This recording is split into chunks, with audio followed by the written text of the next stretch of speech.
From Tropicana Field in St. Pete, Florida, Root Sports brings you Houston Astros baseball. Today it's the final game before the All-Star break as the Astros try to halt their skid. Hometown boy Lance McCullers goes for the win against the Rays. Hi everybody, Alan Ashby and Jeff Blum with you. All-Star break, what does that mean? Not for you now as a broadcaster so much, but as a player, what do the guys do? As a player, you're just trying to unplug, get away from the game a little bit, get out on a lake, find a body of water, chill out on the boat, enjoy the family, whatever it takes, but get away from the game. Right now, maybe not such a bad thought either, but for the Astros today, it is the hometown boy. Lance McCullers goes out there, and boy, what we've seen from Lance to this point says this guy can be really good. No, he is extremely good. He's going to go out there today, make his 11th start on the season. He's got great stuff. We know about the fastball, curveball. Really hasn't had to get to that changeup or develop that third pitch because the first two were so good. You see in the last three starts, 1.50 on that ERA. But for me, the control lately has been a little bit of an issue. Since June 14th, he's been averaging 5 walks per 9 innings. So I'd like to see him finish strong here in Tampa in the hometown, throwing a lot of strikes, getting these Rays hitters out. Coming up, it's been a first half filled with big moments and plenty of heroes for the first place Houston Astros. But who's your MVP of the season's first half? That's part of the discussion for today's game, which is coming your way next.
At southwest.com. And brought to you by HEB. No store does more than my HEB. Coming up, every team has its obvious superstars and some not so obvious ones. And the Astros might just have one of the most underrated players in the game right now. Julia's back to talk about the Astros' unsung hero when we come back.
Three-game series here. The All-Star break is just around the corner. The Astros trying to get something going today offensively.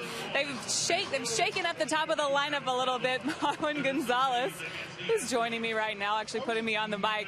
He's been a big key for this team recently, but he's up in the batting order just a little bit. Thank you, George Springer, for this. Happy All-Star break, everyone. Marwin Gonzalez has been huge, like I've said, and he's in the lineup today. They're looking to get some spark. Marwin has been a great utility player for this team, and last night came into pinch hit and got extra bases with a big double. So like I said, hopefully we'll shake things up for the Houston Astros. He's been good on this road trip as well, but he's the jack-in-the-box taking us inside the box score. He's played all over the field for this Astros team, filled in for some guys when they've been injured. Jed Lowry, Jose Altuve, even Valbuena for a time, but look at the numbers. There's a case for Marwin Gonzalez to be one of the, I guess you could say, MVPs for this team just because of his value on the bench, coming off the bench and be able to put together some great at-bats. And with that, I'm going to toss it up to the guys in the booth, Ash and Blummer.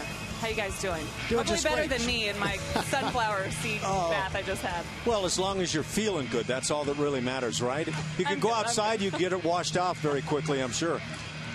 Thanks a lot, Julia. And yeah, Marwin's been terrific this year, and the Astros, Blummer right now trying to stop a skid that has come out of nowhere. 2-7 on this road trip. Very surprising after winning Game 1 in Boston.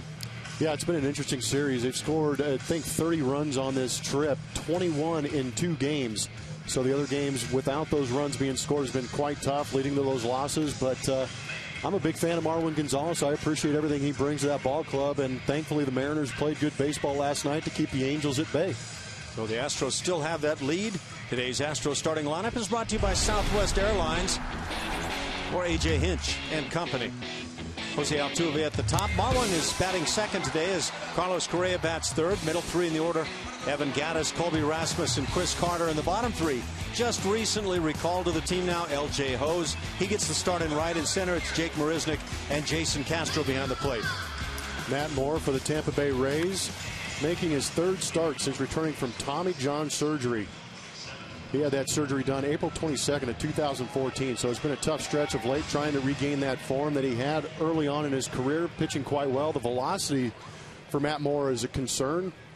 When he broke in as a rookie, throwing about 95, 96 miles an hour. Recently, coming back after that surgery, only throwing about 90, 91 miles an hour. With that stuff Blummer's talking about, he went 17-4 in 2013, an All-Star that year, and had a lot of people predicting that he was going to be the Cy Young Award winner the following season. Didn't work out because of the arm problems, but still a talent. The Rays hope that they can get back. The Rays are 500 right now with the 2 wins in the series, 45-45.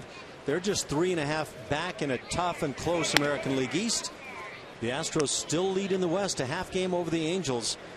As Blummer also mentioned, Seattle beating the Angels last night. Jose Altuve hitting .294 gets it started. Drives one to center field, toward right center a bit. Kiermaier going back. He gets there to make the play. 1 up, 1 down. See who's backing up Matt Moore here at the Trop. In left field, David DeJesus. In center field, you just saw Kevin Kiermaier. Grady Sizemore out in right. Evan Longoria at third base. Jake Elmore making an appearance at shortstop. Logan Forsythe at second. James Loney at first base, and Kurt Casale behind the plate working with Matt Moore. No, Marwin getting the start, batting right-handed, and it's tough to differentiate right now. He's swinging it well from both sides, but this right side of the plate has shown a good quick bat, a lot of pop in it as well. Had a pinch hit double in yesterday's game. Right-handed. You betcha, right down that left field line.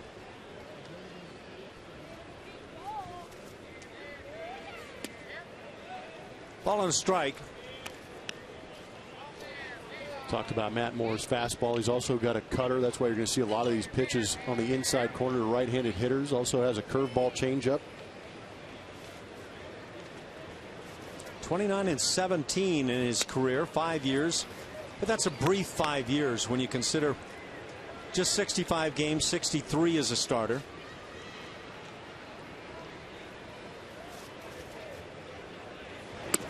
And 3-1 on Marwin. Carlos Correa waits on deck. An Astros lineup that is trying to find any way to break out right now.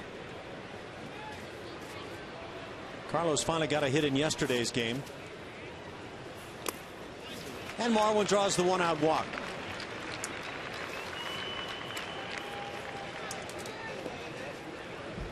Shortstop, number 1. In mentioning the Astros, 49-41, 8 games over 500 right now. So it's been quite a slide with this 2-7 road trip. But they feel like if they can get through, get to that second half and get healthy, they've got a chance to run the way they have at times this year. And Mr. Positive right there will tell you all of that.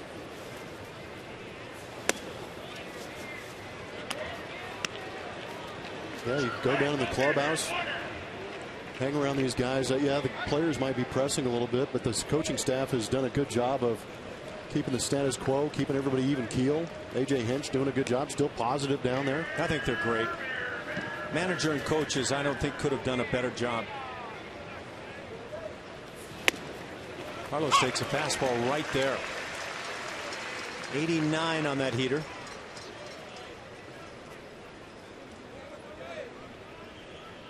Moore with no decisions his last 2 times out. Last time at Kansas City, previous to that right here against the Indians. And in each case failed to get 5 innings.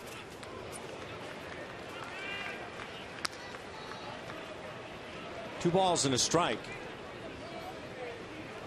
Get a guy that's wild like that. Sometimes it's hard as a hitter to settle in and react on a good strike to hit. Call it effectively wild.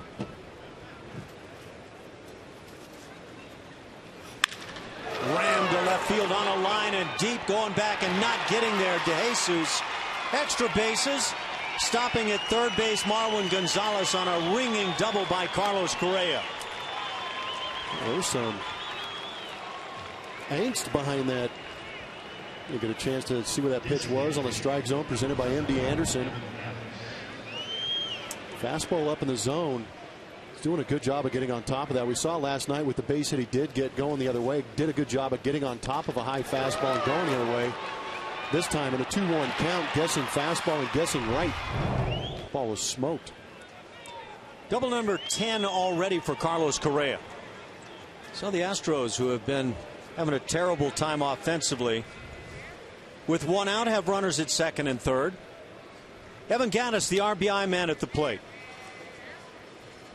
It's the second hit in the series for Carlos Correa. That's how bleak it's been.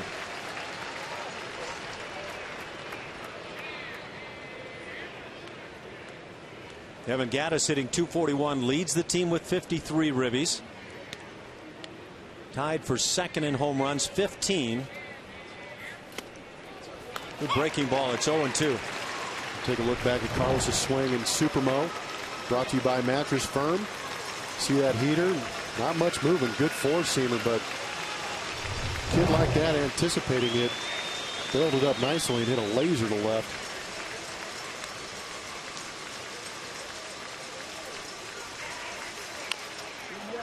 Little chopper third base side. It's going to produce a run as the out is recorded at first. Movement at third, Correa, and he makes it very alertly. RBI ground out, 1-0 Houston, and now a man at third base for Colby Rasmus. It's a pretty good play all the way around. Gattis getting in play. Longoria makes a tough play. The RBI crosses, and Correa might have been able to get an earlier jump if he'd have run in as soon as he saw Longoria charging in, but still the kid has enough speed to make up for it. Gets into third.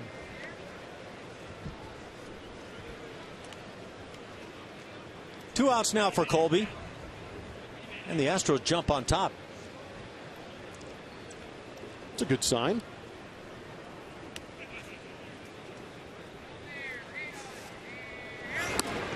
.54 ribbies now for Evan Gattis. 53 since April 26th. May recall that rugged start he got off to. Man, putting it politely.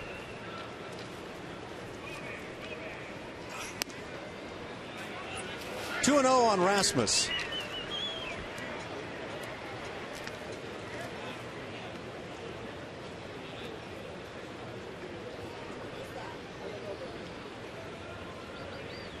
Rays have scored just 3 runs in each of the first 2 games and yet picking up wins.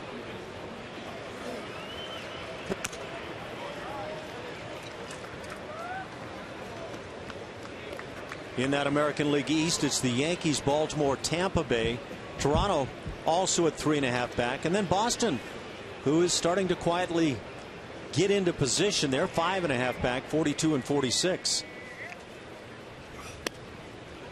3-1 on Rasmus. Chris Carter, the right-handed bat, waits on deck.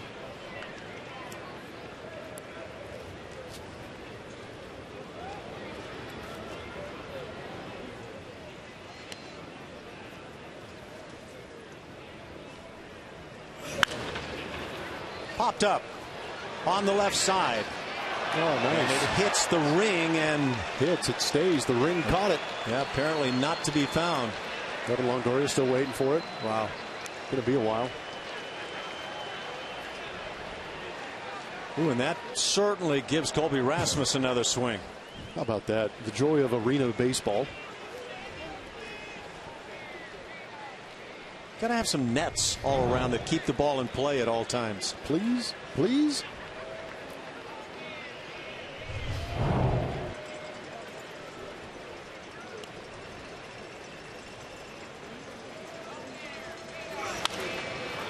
Popped up again, but this one back behind the plate will find the seats.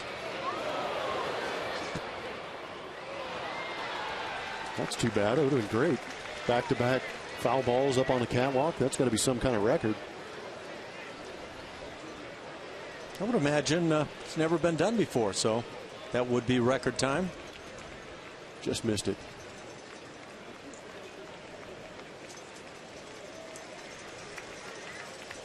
You're going to go up there later and get that baseball, right, Ash? I'm going. And the walk. So Colby stays alive, draws the walk, puts runners at first and third for Chris Carter. Fresh off that Tommy John, if anybody's wondering, the pitch counts for Matt Moore. In the 2 previous starts, he threw 81 pitches, 85 pitches.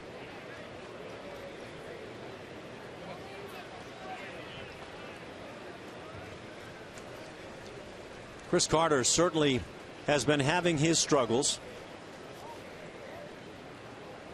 Chris hitting 187.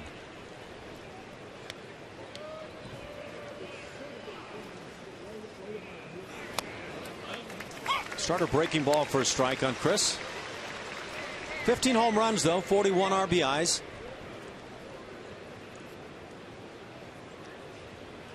Has 3 career home runs against Tampa Bay. Pretty much been it, though. A 172 mark against the Rays. This one is a towering fly ball shallow in center field. Kiermaier coming on and makes the catch. That'll do it. The Astros get a run in the first inning. Carlos Correa had a big double. RBI to Evan Gattis.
1-0 Houston.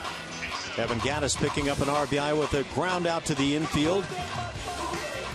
And the Rays with their lineup today. John Jaso in the top spot. He's the DH, followed by right fielder Grady Sizemore. Evan Longoria at third base. Middle three, James Loney, Logan Forsythe, and David DeJesus. The bottom three, Jake Elmore, former Astro, Kevin Kiermaier in center, and Kurt Casale gets a start behind the plate. Lance McCullers pitching in his hometown. Should be awfully excited.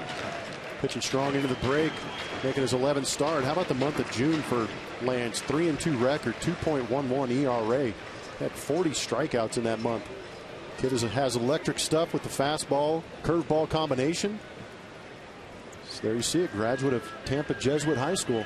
He's got some numbers that say he could be among the special ones. He's allowing far less hits than innings pitched, 58 and a third innings, 43 hits, 61 strikeouts. So nicely over that 1-to-1 ratio. Guys with the good arms get that done. Gets ahead, a couple of strikes at the knees. 0-2 the count on John Jaso. First two locations on the fastball are pretty nasty at 96 miles an hour, down and away. You think he's bubbled up a little for his friends? Half swing going through Jaso. 3 pitches to dispose of the DH for the Rays and 1 out. Trying to figure out what that was. Punched out Encino Man on the changeup. And that's the crazy thing. He pitches around 95, 96 miles an hour, and you see that MPH is on that, but there's the grip deep in those last 3 fingers. But his changeup's coming in there at 91 miles an hour. How about that? Grip it like that and throw it at 91. Grady Sizemore at the plate. What is this, retro day at the ballpark? Yes. Resurgence. It's good to see Grady Sizemore playing. Yes, it is. What a unique talent when he was going well at Cleveland. That's a pretty good location. 2-0. Home plate umpire today, Tony Basner. Chad Fairchild at first. At second, it's Sam Holbrook. Greg Gibson is down at third base. Brent Strom's fave. Yeah, we got to know each other pretty good last night.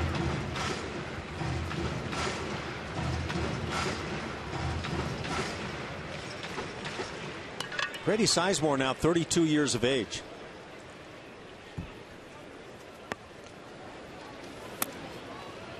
Three and 1 the count.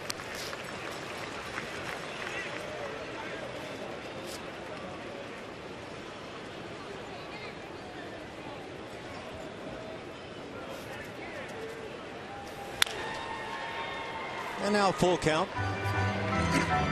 Takes a little off to get to 94 and right through the heart of the plate.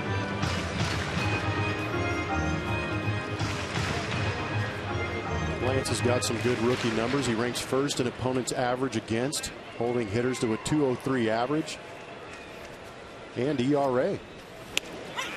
Right there on the outside edge. Back-to-back strikeouts to start the afternoon. As he gets Jaso and Sizemore, it brings up Evan Longoria. Off to an electric start. Painting that outside corner, doing a good job, maybe stretching it a little bit, getting the call. It's a beautiful thing.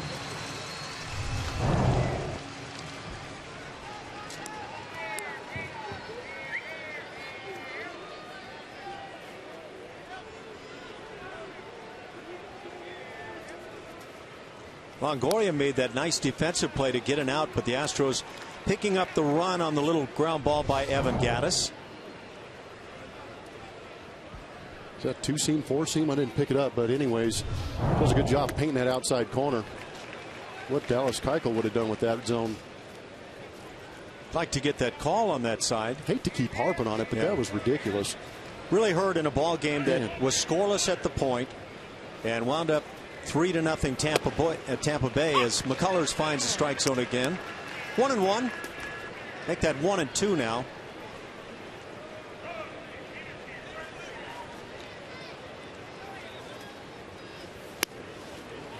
Evan Longoria, really good major league player, no question about it. Has 6 career home runs in 23 games against the Astros. 287 mark against Houston pitching. Swings on the low heat. Striking out the side, Lance McCullers, and leads it 1-0 after 1.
July 21st to the 23rd. 22nd is also Dollar Hot Dog Wednesday presented by Nolan Ryan Beef at Minute Maid Park. For tickets, call 1-877-9-ASTROS or visit astros.com.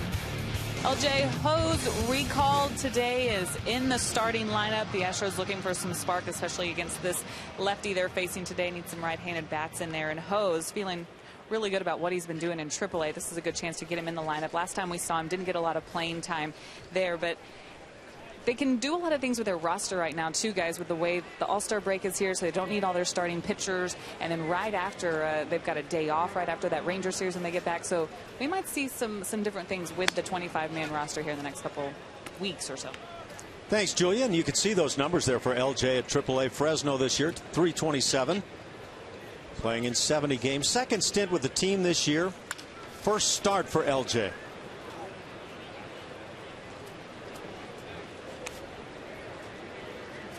Appeared in just a couple of games with the Astros back in April, the 28th and 29th.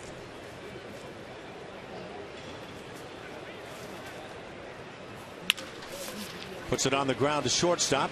Jake Elmore with the play. Slings it submarine for the out. Number one here in the second. It's a tough call up for LJ. Fly in, play a day game the next day. He's got the numbers to be here. Hopefully he can provide a little bit of a spark against left-hander Matt Moore. Jake Marisnick at the plate in the 8th spot this afternoon. Jason Castro waits on deck.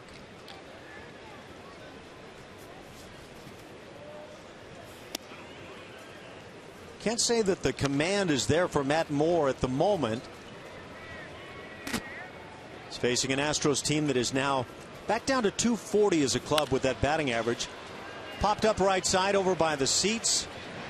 Loney, the first baseman, runs just about able to make the play. I think he got a glove on that. That was a good play. I think he did.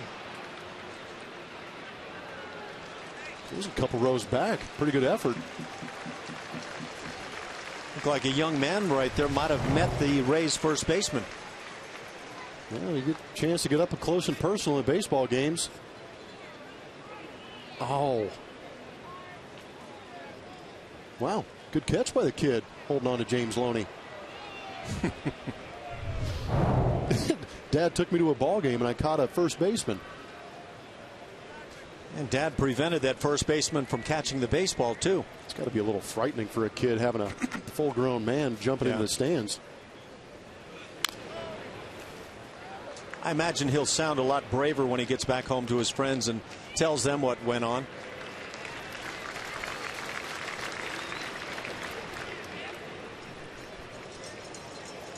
Marisnick with a 1-2 count. Swings through that low fastball. Down on strikes. First strikeout for Matt Moore.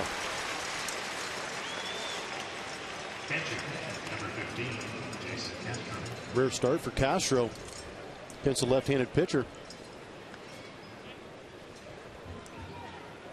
Jason continues to play very well defensively, in particular throwing out base stealers. With the bat, it's been a struggle. 211 the batting average. That curveball, I have a feeling, finds the upper end of what should be the strike zone these days. Yeah, that was my first question too. I thought even though the pitch was high, it's still a strike. 2 balls, no strikes on Castro. Anyways, good time to hit for Jason Castro. 11 doubles on the year, 7 home runs.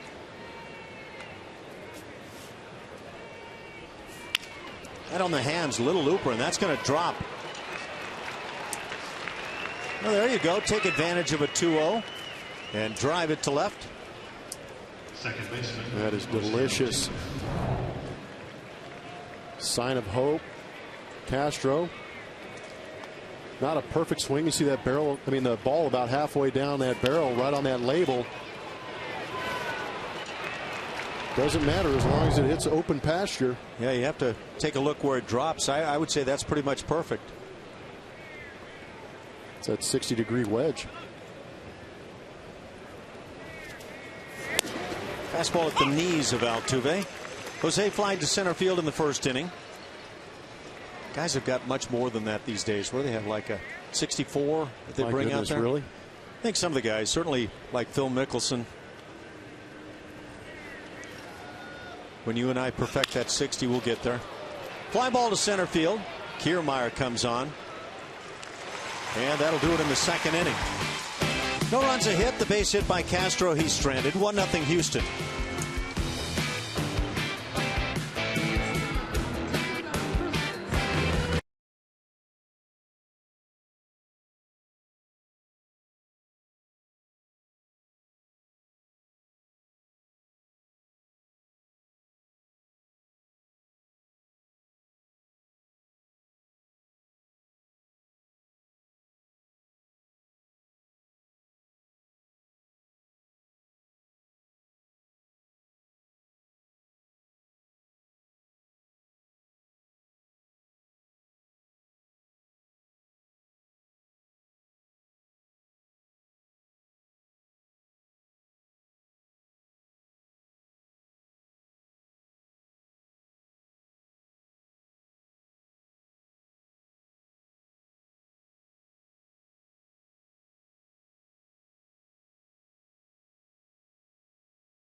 Four, 5, 6 for the Rays after McCullers blew away the first 3 in the game. Jaso, Sizemore, and Longoria.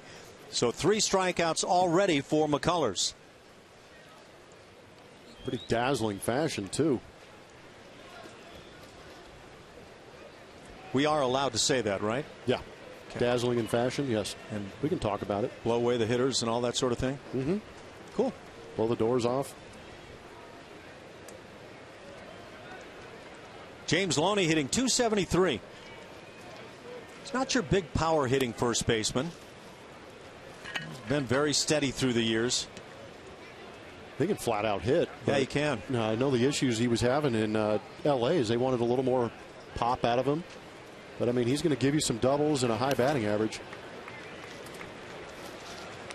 And he can pick it. Great first baseman. He's a lifetime .285 hitter. Not bad. He's still back of you in home runs. He's at 98. Oh. Plenty of season left. You know, with the Dodgers, he put together 5 consecutive seasons hitting at least 10 home runs. That's not a ton for a first baseman, but he was putting up good batting averages. Hit .331 back in 2007 and draws the walk. A 4-pitch walk after a great inning of striking out the side for Lance McCullers. Off to a rough start here in the second. You wonder how many family and friends does McCullers have at the ballpark today? I'm going to go out on a limb and say quite a few. It's always nice having that homecoming. James Loney has stolen a couple this year, caught twice.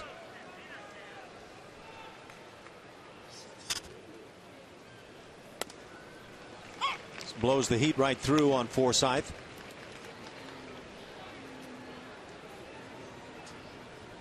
This guy has some pop for a second baseman. 9 home runs. Hitting .277. Playing in his 18th game against the Astros. Good slider. Real good. Beautiful. Or breaking ball. I was going to say we got to be careful. Yes. A nasty little sweeper. You know what? As sliders go, that's kind of perfect right there. It is. And that started on the middle in and did it again.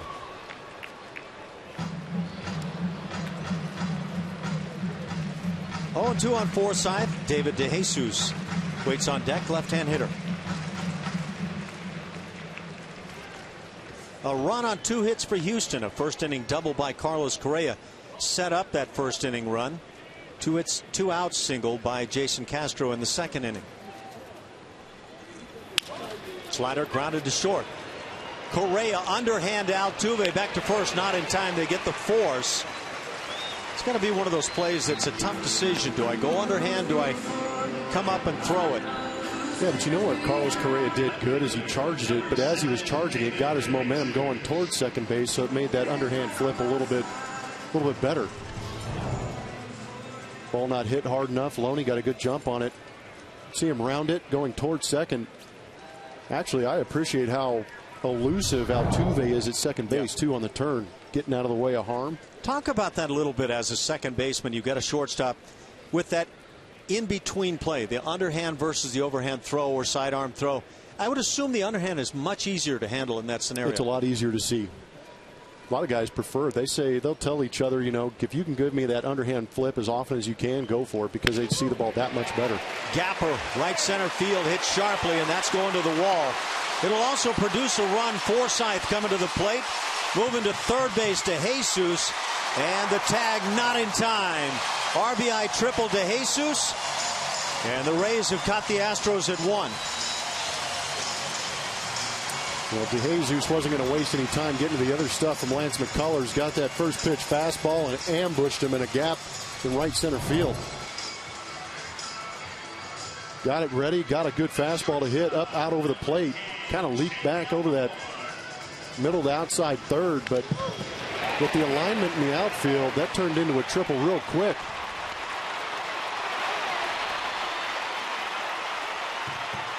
Well, that's just perfect in terms of getting the ball into Correa's hands. No, I was just going to say the same exact thing. That good relay actually made it a pretty close play at third base. Did you see what Marisnick did? It looked like he was basically saying to LJ Hose, get out. This is my play with my arm. And from what we've seen of Jake Marisnick's arm, we understand why. He can really bring it, and he's accurate. And you saw that with that throw to Correa. Slider in for strike, 0-2. Jake Elmore at the plate. See, LJ Hose is actually there first, but I guarantee you we can't see it, but I bet you that Jake was calling him off. Yeah, it looked like that right hand was almost saying, bail out here. This is my play. Yep. Strikeout would be a big one right here on Elmore. Jake has had his struggles with the bat. 1 for his last 31. Yeah, that's rough. 0 for 18 with that combined total that you have, and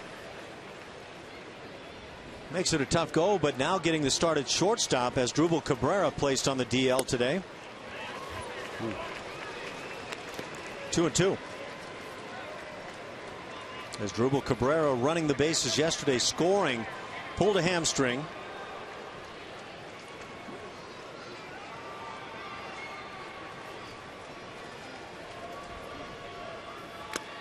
Got him on the fastball. Foul tip. Castro hangs on. That's 2 outs. Big difference maker in the inning.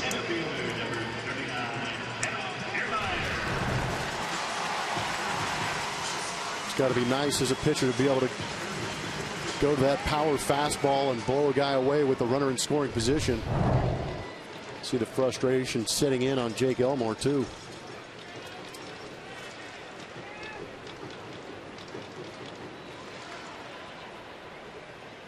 And we talk about McCullers being 21, but he is just so loaded with tools. Like that at 95. There's that fastball grip. That's a little bit of a cut job right there. You see the rotation? Came across, yeah. Pitch in the dirt, a swing and a miss, and now is there a play at the plate? No. It'll be a wild pitch. And scoring from third base, the veteran David DeJesus, and the Rays take the 2-1 lead. Castro's so good throughout the year. This one just squirts away.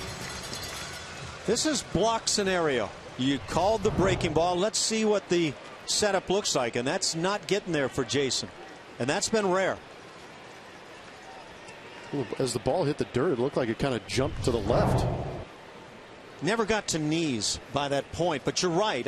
And anytime you get a breaking ball from right-hand pitcher is going to kick back left shoulder, left side for a catcher, which is why you always try to close it off.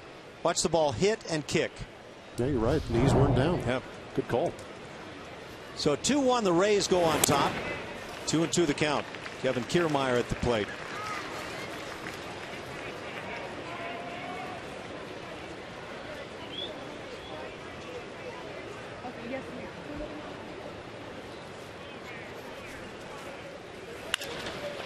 Grounded right side, shift on. That's Correa with the play, and that does it as Kiermaier grounds out, but the Rays get a pair. And after 2, lead it 2-1.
Astros baseball offers incredible savings, such as the all-you-can-eat seats at Minute Maid Park.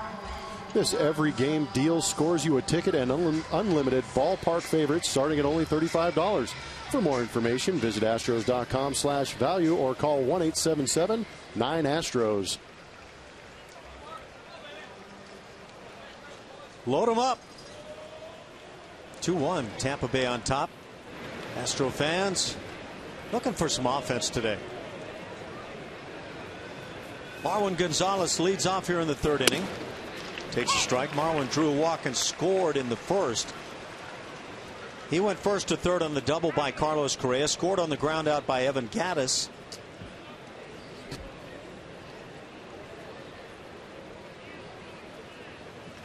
Moore has already walked a pair.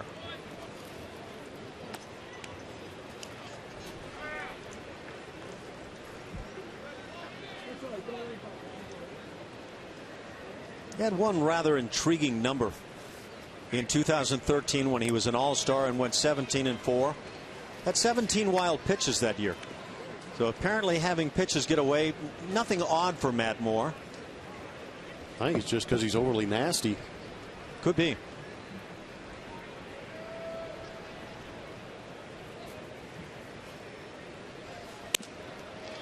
Three and one. Marwin, Correa, and Gattis here in the inning.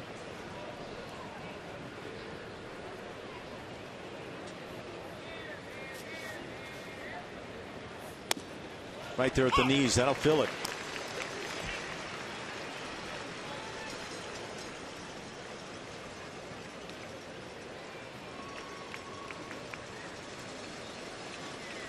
Marwin hitting .253. Fastball in, maybe off the corner, but protection mode.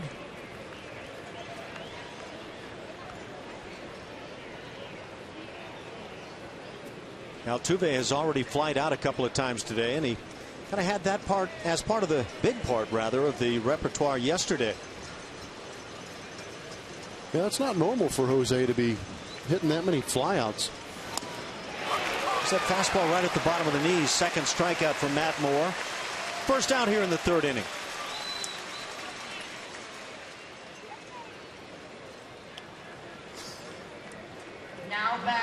Where did you used to look when you had just struck out and you're heading back to the dugout? To me, that was always an awkward moment. I tried not to make eye contact with anybody in the stands. Number one. Saw Marwin kind of glancing back to the field, and it brought back memories for me.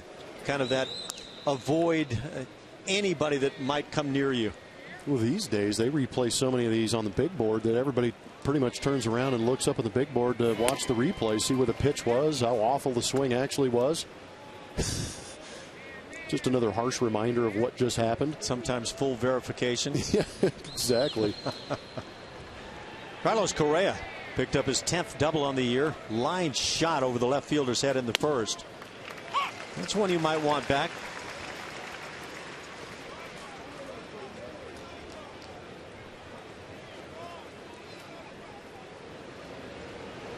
A lot of times there was that one guy yelling at you when you're heading back to the dugout, too. That was always fun. Try and keep your composure while that armchair DH is telling you how to hit. Yeah.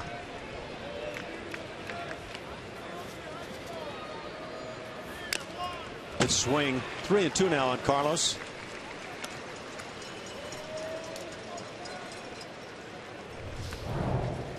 Swing right here will make Matt Moore debate on what he's going to throw next. So I said he might want that pitch back. He got it.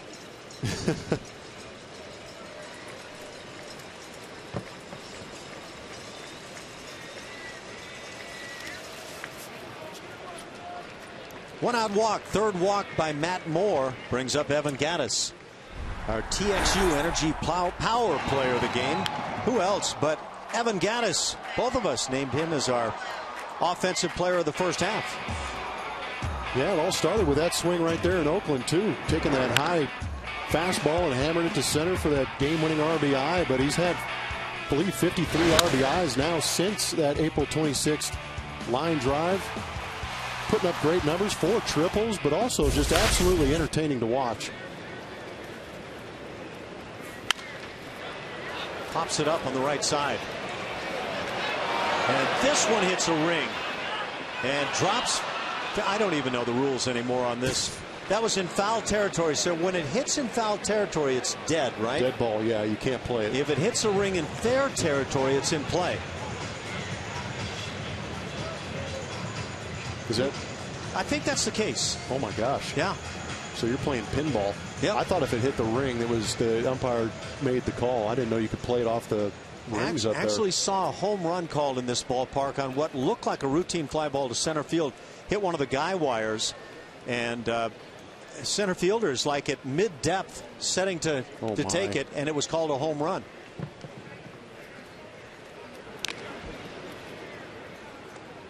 So we've already hit the rings twice today. It is that final game before the second half, before the All-Star break.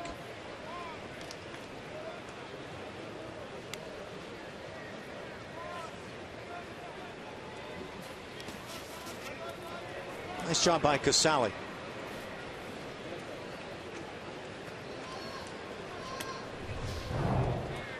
Oh, that should be cool. We have a ring cam, huh? Coming right at you. Oh, you hit the brakes. Nice route, Magellan.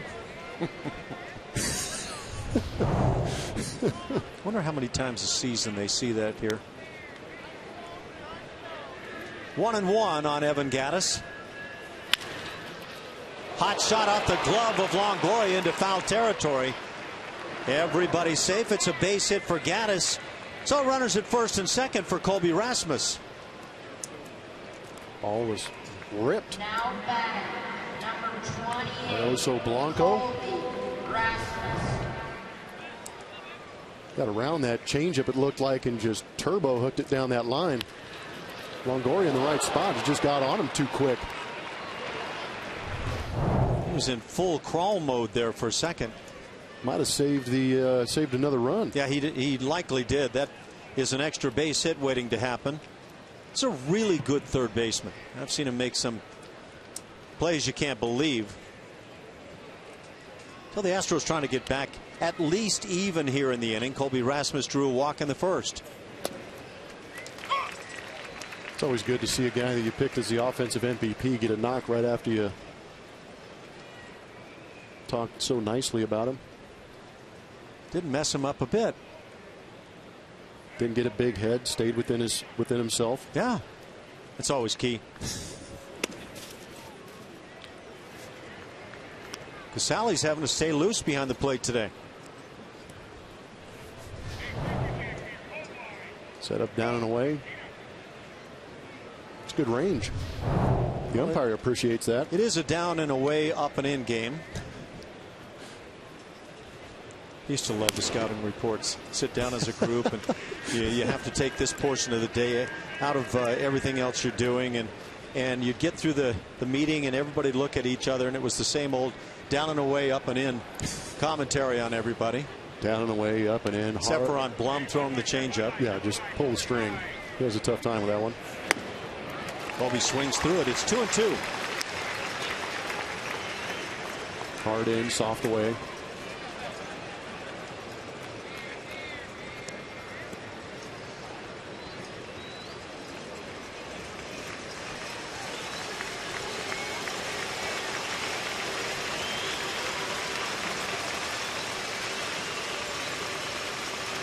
Matt Moore brings it.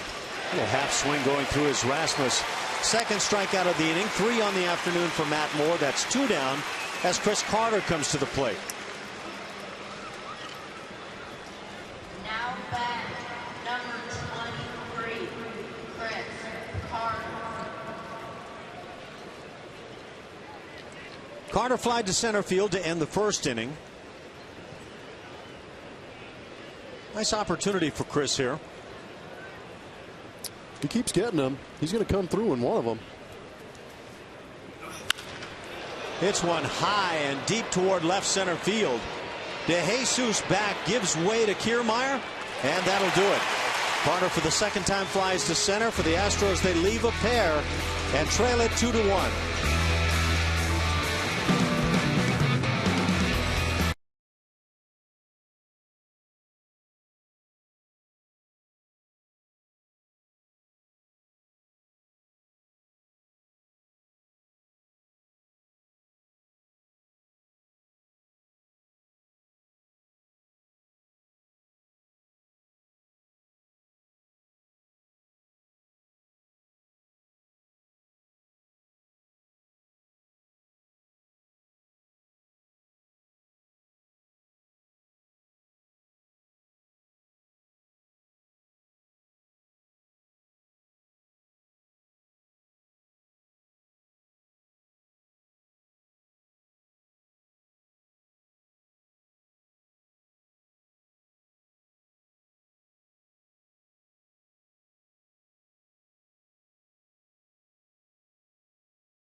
Millions are playing. Download the MLB.com Home Run Derby free on the App Store and Google Play. Lance McCullers has a lot of eyes on him today.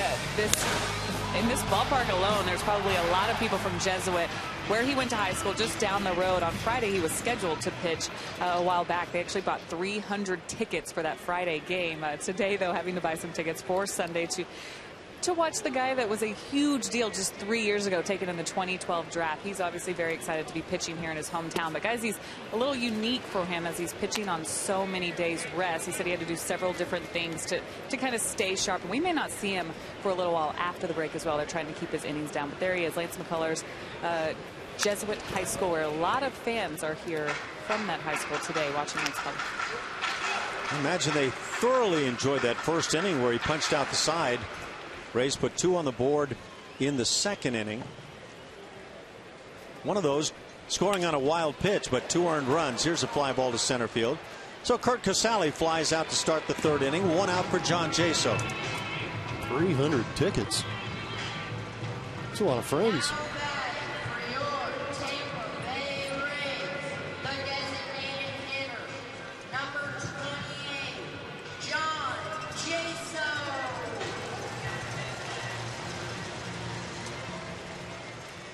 Hanging out with friends, family, and fans. Nice work by the young man. He's got a chance to be one of the game's really good ones. Struck out Jaso on 3 pitches back in the first.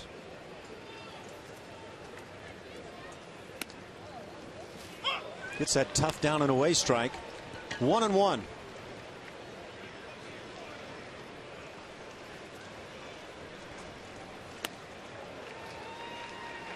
And now with the breaking ball, it's 1-2 on Jaso.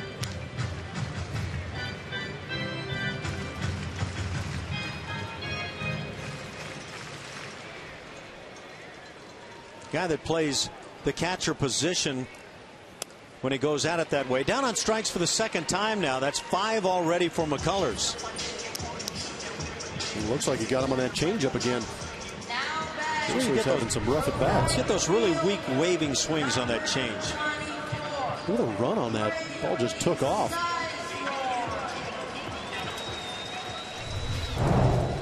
Brings up Grady Sizemore.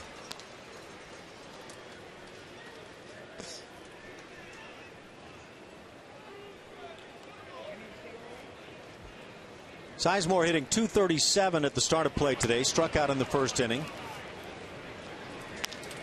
Came up with the Indians in 2004. Played just 43 games that year, but then became the everyday guy for the Indians. Has a ball and a strike. Pack played 162 games in back-to-back seasons, 2006 and 7. He was an all-star 3 consecutive years. Hit as many as 33 home runs in a season and has a 1-2 count. That was All-Star campaign 2008.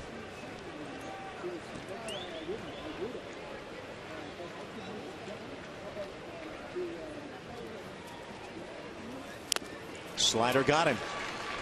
Couple of strikeouts in the third inning. 6 on the afternoon for Lance McCullers, but he and the Astros trail it 2-1.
Is going to help us get to know LJ HOUs.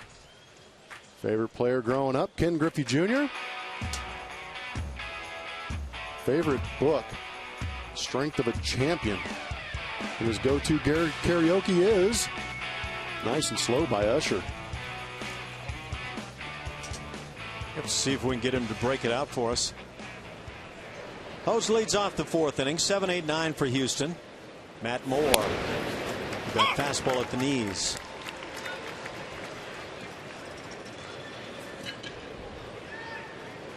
LJ did everything he could do at AAA this year at Fresno.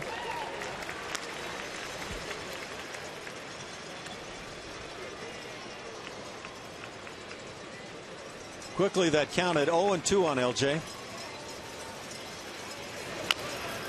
Chops the breaking ball. Going to be a tough play for Moore. A little bit of a bobble, and that throw might have hit LJ. He's aboard, and we'll see how it's ruled.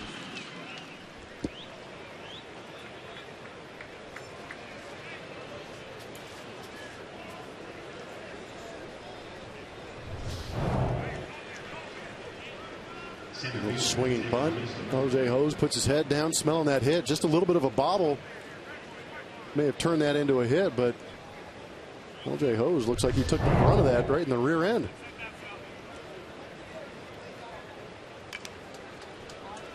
Kevin Cash, the manager of the Rays, comes out and probably wants to know, as a former catcher, was HOUs in the baseline? How might that have impacted the play?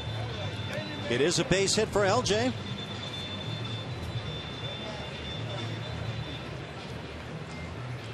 A nice way to get the 4th inning started. HOUs aboard as it brings up Jake Marisnick for LJ, his first hit on the season. He's now 1 for 3, so he's got a nice 333 mark to look at.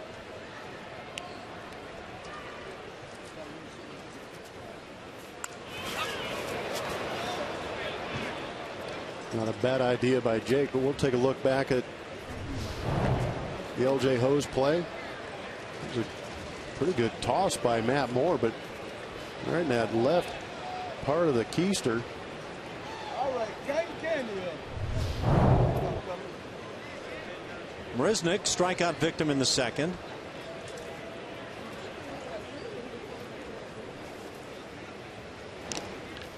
LJ draws the throw.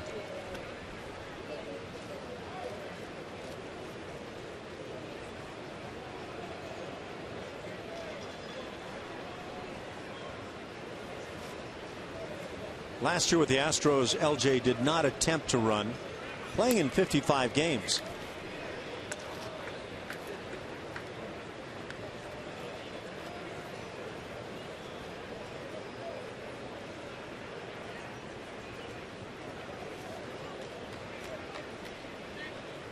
With the Astros in 2013 in 46 games, stole 7 bags, caught 1 time.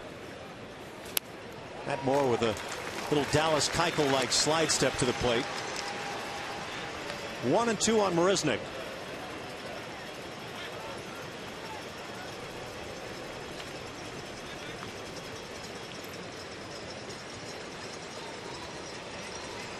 Jake hitting right at 240. Wow. Seen some pretty good plays from Casale. He's been all over the place. Hasn't had to block some of the toughest ones. He's just had to get the glove on it. He's a catcher with great range. It's not easy to do when the guy's throwing 93 miles an hour.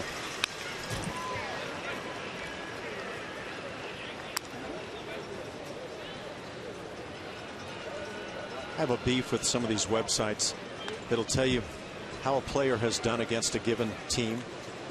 But on the final day of a series, they'll set it up for the next game against the next team, which happens to be the Texas Rangers following the All-Star break. So we can give you all that kind of information. But you'll forget it. I hope so. I do hope so. 2-2 the count on Jake.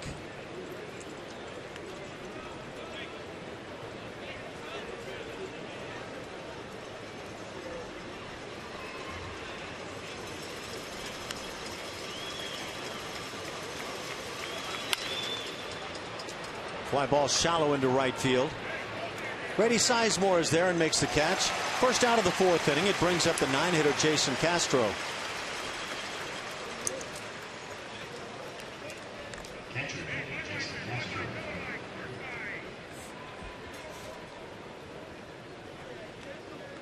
Castro had a base hit, got jammed and flared one into left field in the 2nd inning. Pushed that batting average to .214.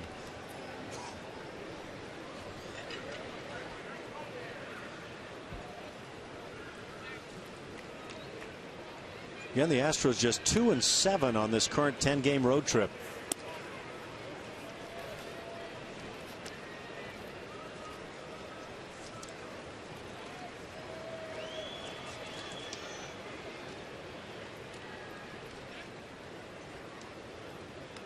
When the All-Star break is all said and done with, the Texas Rangers come to Houston for 3.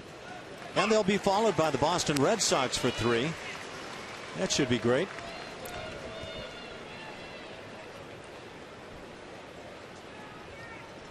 Bring your cameras. Absolutely. It's going to be a show. Do not bring the video. You'll be wasting a lot of frames. Then it's off to Kansas City, Angels, and Arizona. So that's a trip you'll be a part of. 3 in KC, 3 back home with the Angels for you, and then 3 in Arizona.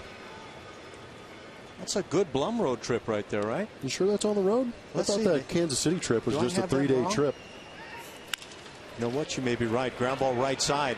Out at second base. That's all they'll get on the ground ball hit by Castro. Second out on the force play. And we check in with Julia, who has it all straight. Well, maybe. I do have the Rangers series, the starting rotation for the Houston Astros. This was announced today. Colin McHugh will start things off against the Rangers on Friday. Scott Feldman will be back. We haven't seen him in a while, since May 26th. And then Keuchel. This one, AJ actually said likely Dallas Keuchel. I'm wondering if that has anything to do with how much we'll see him on Tuesday in the All-Star game. But that is your rotation. Then they'll have a day off before that Red Sox series begins. Yeah, I think we're all rooting to see Dallas get the start in that All-Star game. That would be awesome. Jose Altuve has flied out twice today. Yeah, you're absolutely right. It's a 3-game set on the road at Kansas City, then back home to the Angels in Arizona. And then, you know, we've got a couple of lengthy road trips still to come in the second half. Texas and Oakland, 4 days in Oakland, and then 2 days staying there against the Giants. And there's a day off in San Francisco also, so that'll be a nice week-long trip to the Bay Area. 7 days in San Francisco, right? Yep. You're going to play Harding Park or Olympic? Yeah, I'm going to line that up. You get us set for Olympic, and I'll be there. 0-2 on Jose. Fastball hit deep left center field. Back at the wall. This one is out of here. Jose Altuve hits another one in the air, but this one carries beyond that wall in left field. A 2-run home run, and the Astros retake the lead. 3-2 Houston. That's number 8 for Jose. It's a new career season high for Jose with that 8th home run. Maybe that's what he's been trying to do these last couple days. A lot of flyouts are uncharacteristic of what Altuve brings to the ballpark, but we know there's some thump in that little man's body, and he got a fastball up and drove it.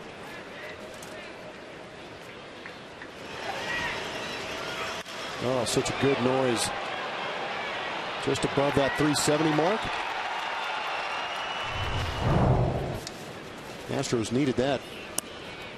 Brings up Marwin, who has walked and scored and then struck out. That was in the 3rd inning.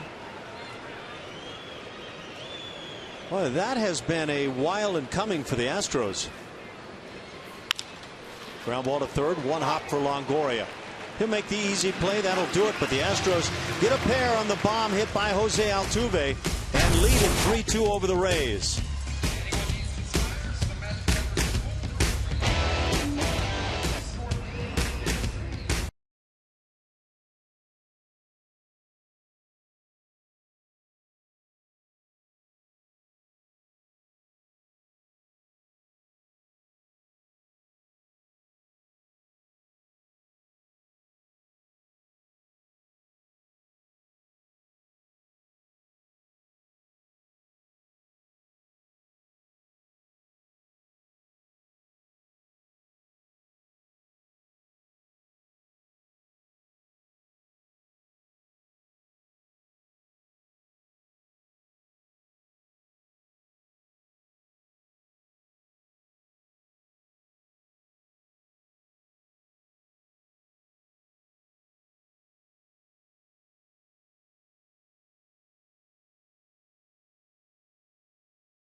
to you by your local Honda dealer.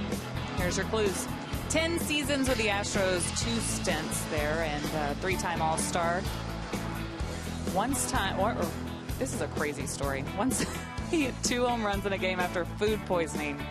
That was not with the Astros, though. He also attended San Jose State. Tweet your answers to Blummer. Ash will answer this later in the broadcast. What a story. Yeah, what a story it is.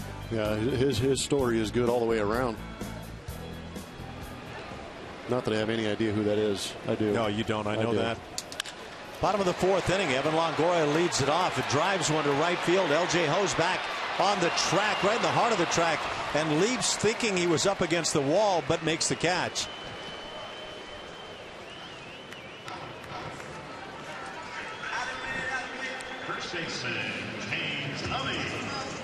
I guess that's a tough track to read. Well, you can't really feel it under your feet, I guess. You got to give LJ Hose a little bit of credit.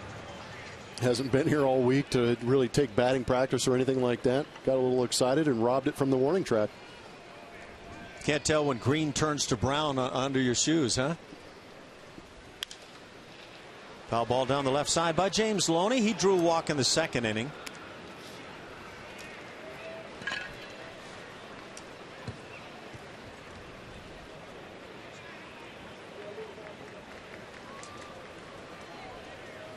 Lance McCullers has struck out 6 through the first 3.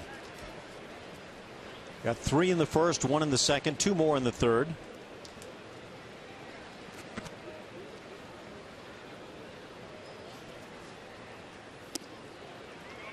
Turns to that changeup to pick up another. And though a lot of people may not think of the change as a strikeout pitch, boy, it can be a dangerous weapon. Especially when you throw as hard as Lance McCullers does. Just take 6 or 7 miles an hour off that thing. Fool him. Breaking ball got him looking. 7 punch outs now from McCullers. 2 outs in the 4th. Brings up Logan Forsythe. Bring the whole family out to Minute Maid Park on select Sundays with the Kroger Family 4-pack starting at only $70. The package includes 4 tickets, 4 hot dogs, 4 sodas, and a Lot C parking pass. Get your Kroger Family 4-pack by visiting Astros.com/value or calling 1-877-9-ASTROS.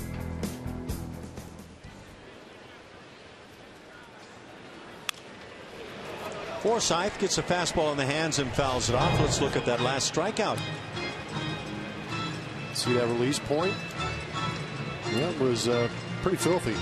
He's got a good one working today. The home run, by the way, by Jose Altuve, number 124 for the Astros. 0-2 on the slider. The Astros continue to lead in home runs. Bats have felt so quiet recently on this road trip that almost comes as a surprise, but those are the numbers. They also lead in stolen bases, looking for their 70th.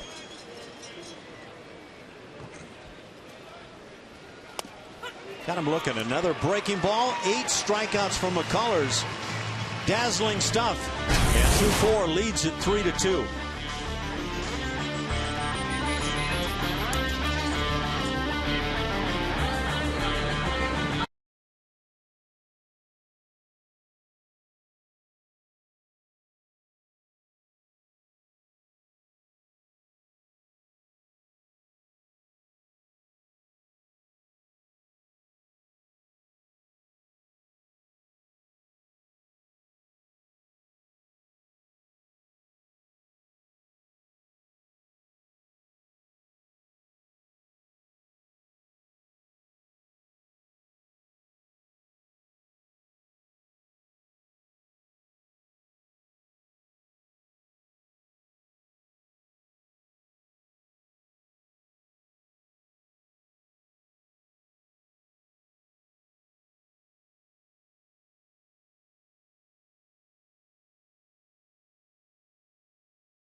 for 98 cents, so long as they bring in a disco record for the purpose of blowing the records up between games of the doubleheader, of course.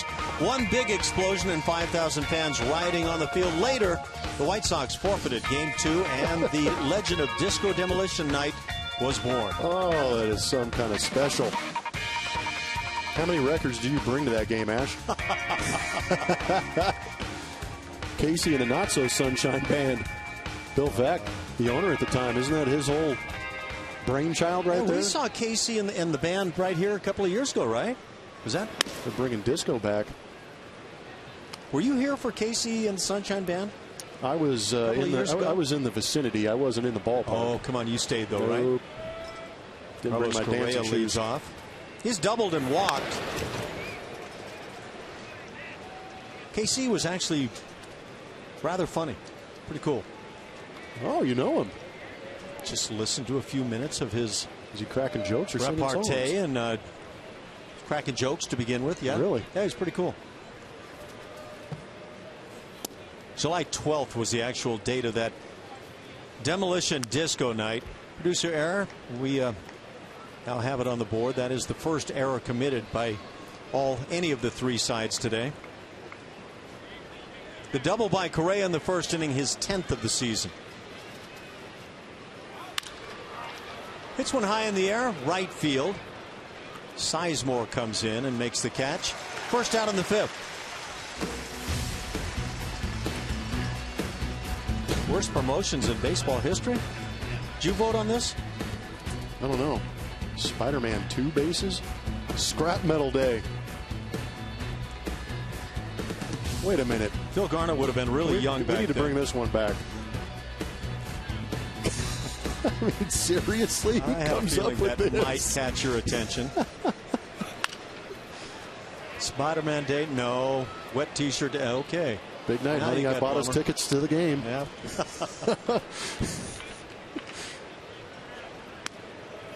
Evan Gattis. He is 1 for 2, has an RBI. Picked that up, grounding out to third base in the first inning. Put the Astros temporarily ahead 1-0. The Rays came back and scored 2 in the second inning. David DeJesus had a big run-producing triple in that frame. But then the Astros answered with 2 of their own in the fourth inning on the big home run by Jose Altuve that had Jason Castro aboard.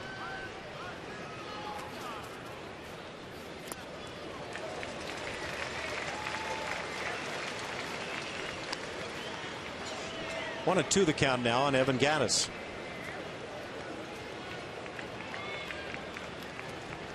I'm going to be disappointed if Youppi isn't on that list. Your favorite Montreal mascot, huh? My goodness, what was a Youppi? I was there for 3 years and we couldn't figure that out. Was Youppi the one that hit the wall with his foot and snapped it? No, that was the Mariner Moose.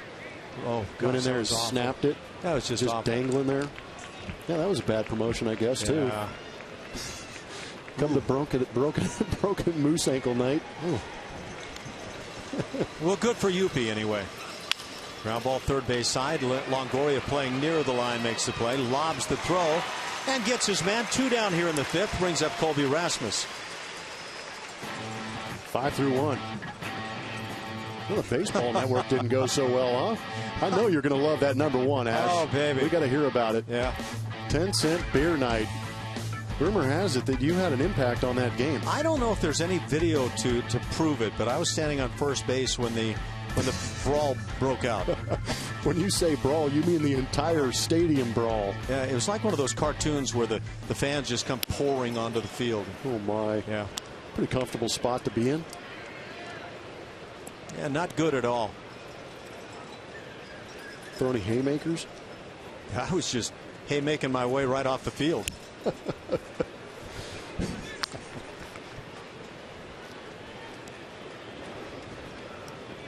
Colby Rasmus has walked and struck out.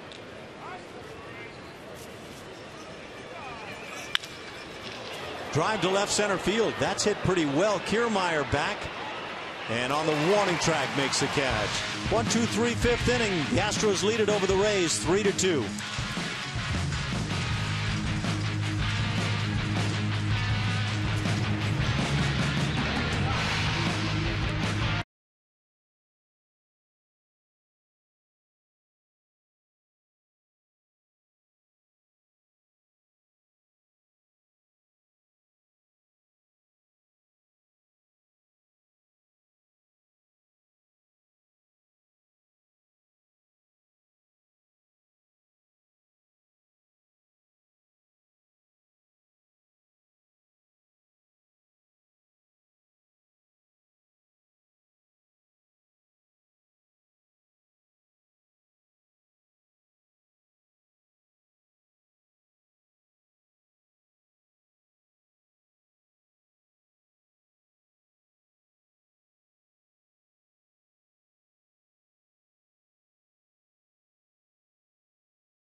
Sports is presented by Southwest Airlines. Book your low fare right now at southwest.com. By Geico. 15 minutes could save you 15% or more on car insurance. Visit us at geico.com or call 1-800-947-AUTO. There's the drop. In all its tilted glory. They've got those tilted kilt restaurants nearby. Probably that'll be what they have here at the ballpark, you would think. Welcome that to tilted roof. Tilted roof. 2 balls and no strikes as David DeJesus leads off in the 5th inning.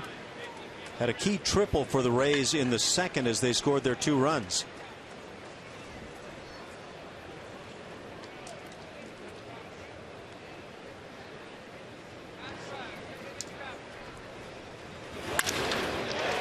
Sharp shot into left center field. Shift was on in the infield, so nobody to defend on that side. Solid single to start it.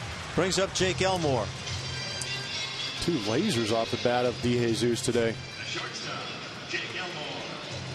First one went for a triple in the right center field gap. This one right at Jake Marisnick in that left center field gap on a line. Jake Elmore stands in. He's one of the 8 strikeouts to this point. A couple of guys have punched out twice. The top 2 guys in the order, John Jaso and Grady Sizemore, 8 strikeouts already for McCullers. Runner goes from first. Pitch fouled off. Little hit and run action for the Rays. So both Tampa Bay hits picked up by DeJesus.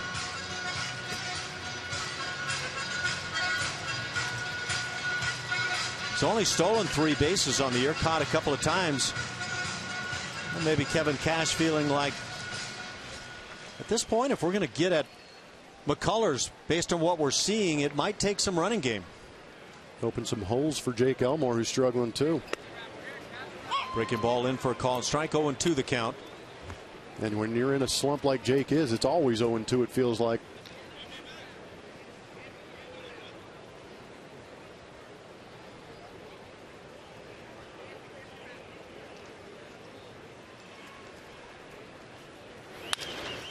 Ground ball through the right side, base hit. And how about that job by Jake Elmore? A very tough pitch down and away. Center fielder, Kevin Kiermaier. Snaps an 0 for 19. Saw McCullers came back to the fastball right there. Spotted it extremely well. Back-to-back hits. Nobody out. Runners at first and second for the 8-hitter, Kevin Kiermaier. Astros defense set up the bunt. Marwin Gonzalez playing way in. And Kiermaier turns the bunt, then takes the strike. Every manager's delight right there. It's like that 4-seam fastball on that off the outside corner.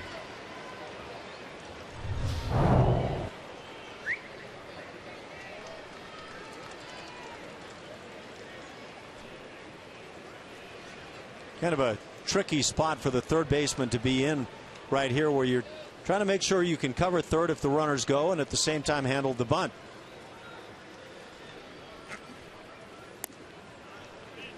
Ooh. Yeah, that was a good pitch. Tony Basner didn't like it. It's not nice.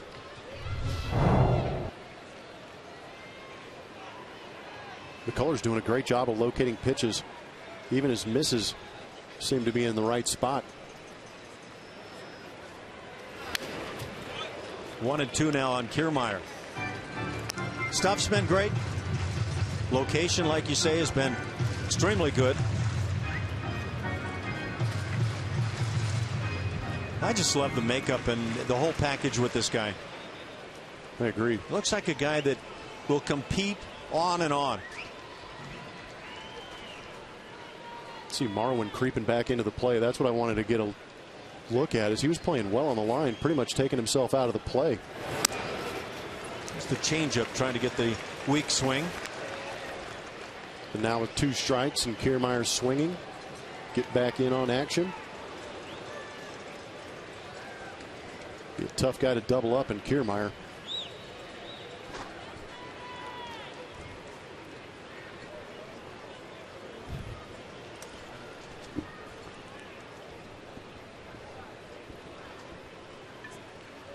Two and two the count. On a hop, Carter knocks it down. Will only get an out at first base because of it. So moving into third to Jesus, Elmore to second. One out as Kiermaier grounds out. And it brings up the 9-hitter, the catcher, Curt Casale. Well, that worked like a bunt. Ball was hit pretty hard. If Carter comes up with this clean, he might have a chance to get 2 outs on this, go to second base and get that lead runner. But with the bobble, only able to get that runner at first. And that ground ball advances both runners. Yeah, Kiermaier runs really well, but when you hit a ball that sharply, there's a way to turn it much of the time.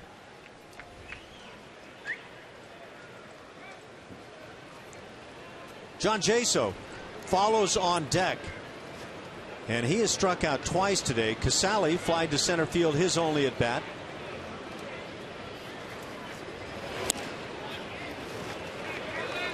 Breaking ball stays inside. First base is open.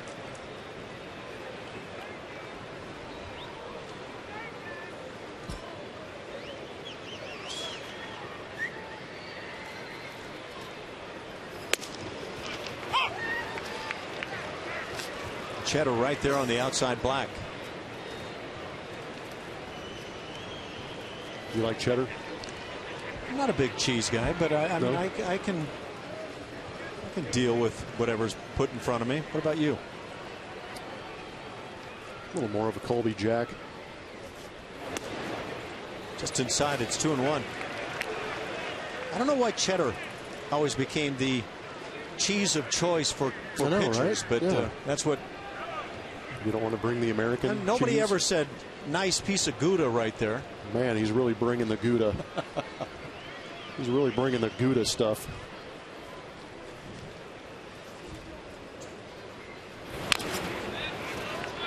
Two and two now as McCullers maybe trying to work for the strikeout.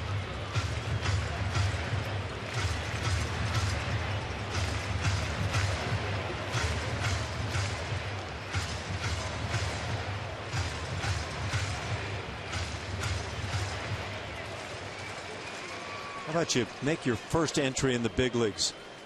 You come back home, you're 4-2, a nice low 2 ERA, 2.30. Just impressive stuff for Lance McCullers. Just getting a piece and spoiling is Casale.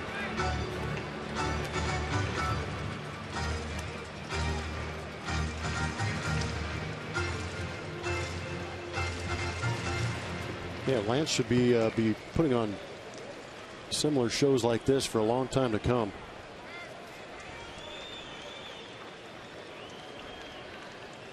What a find. I wasn't aware that Lance McCullers was this guy down in the minor leagues. Out on the hands, it's grounded foul. Yeah, we hear reports and things like that, but I didn't anticipate stuff like this. You hear about this guy and that guy, and McCullers was kind of on the list, but after getting a chance to see him, like, thoroughly enlightening. The mound presence, stuff to go with it. Possesses all types of cheeses. Bring the haggis. I'm not. That could be the greatest cheese on earth, and with that name, I'm not touching it.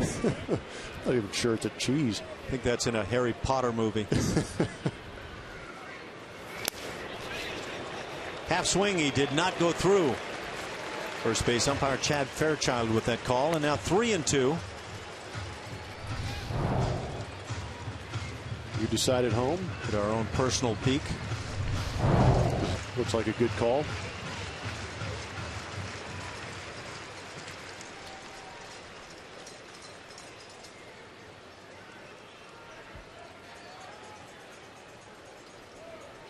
Big pitch.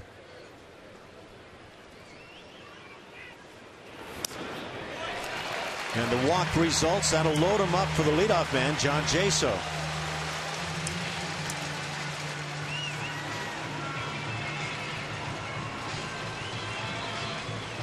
Tough battle. Lance didn't land on top, but now you've got the bases loaded. Double play is in order.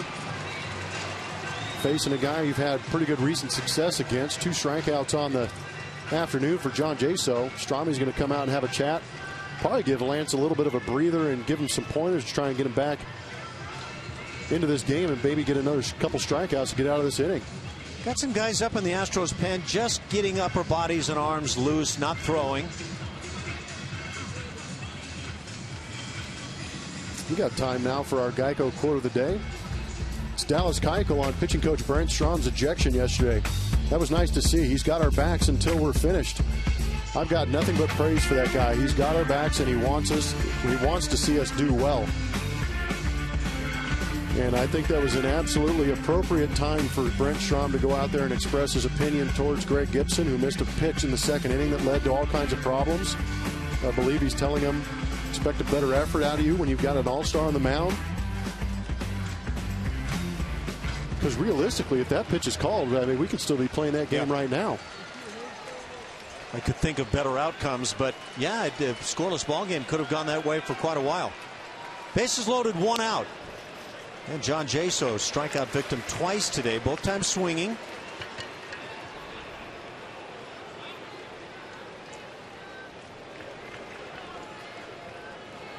Shift on. That makes that double play a little trickier. There's the change. What a great pitch that is on a 1-0 with the bases juiced. Well, you're getting an idea that he's got a little more confidence in it this time, too, throwing it in a bases loaded situation. Jason has not had an answer for it. He's already punched him out on it twice.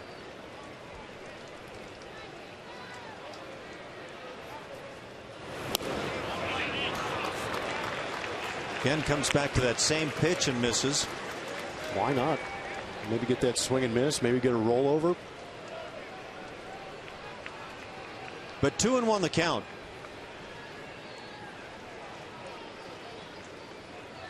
After a couple of changes down and away, you willing to come up and in? I believe it's the change one more time. Really? So you've slowed his eyes down with 2 changeups in a row. Now you'd think he could sneak a piece of Swiss cheese by him.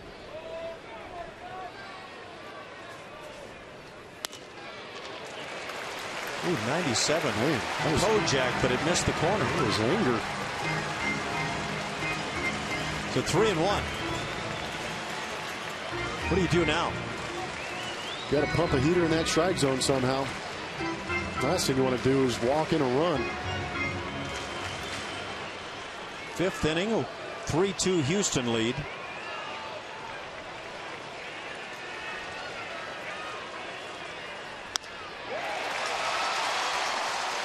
And the walk. Right? 4 balls is a walk there, John. So that ties it at 3 as Lance McCullers walks Casali and Jaso back to back. Still 1 out with the bases loaded for Grady Sizemore. You know, Lance gets a little excited. John's trying to recall the rules of baseball. And I think he gets a little excited on the mound and starts rushing that windup a little bit. Loses that release point. Try and dial things back a little bit and get back under control and throw good strikes. Ground ball right side. Altuve will get 1. The effort for the double play not in time. And a heck of an effort it was by Carlos Correa. But another run scores as Elmore crosses. And now the Rays lead it 4-3. 2 outs.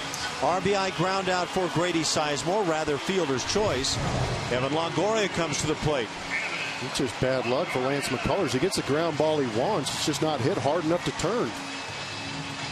Valiant effort up the middle. Not able to see that strong arm from Correa because he had to get airborne.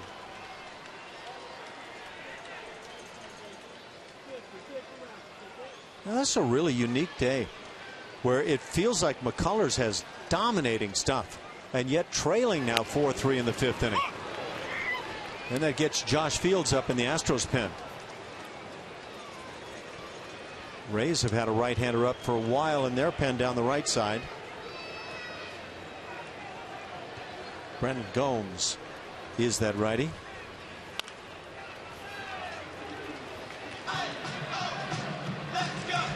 Oh, to the count.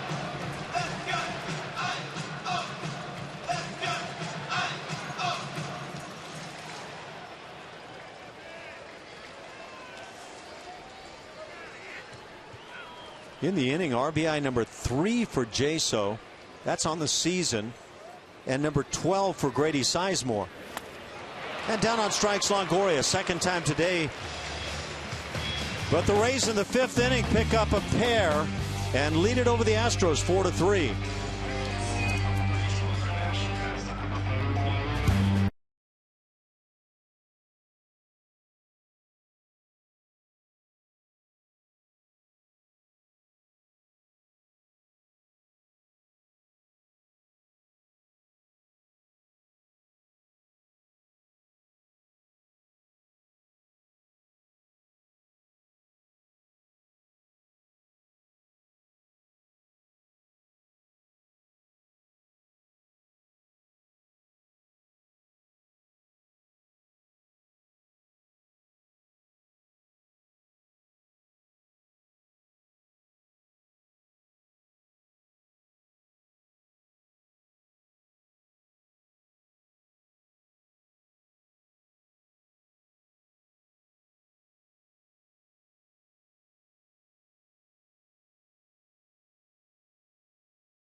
Time now for the AT&T call to the bullpen. It's going to be Brandon Gomes, the right-hander, out of that Tampa bullpen, making his 30th appearance.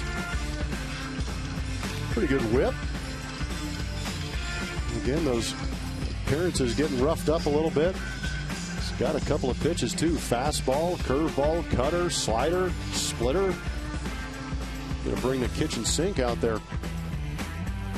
Gomes, 30 years of age, in his 5th year now with Tampa Bay. And that's all of his time in the big leagues. He's 10-10 lifetime.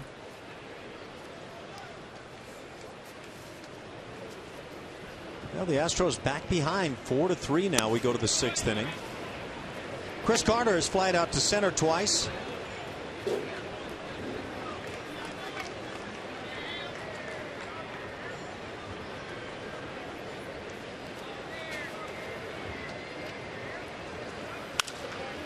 Fouls one down the right side. Seeing some more aggressive hacks from Chris Carter. That's a good sign. You know what? The fly out I thought in the 3rd inning was a legit good swing, and it had a good sound coming off of the bat.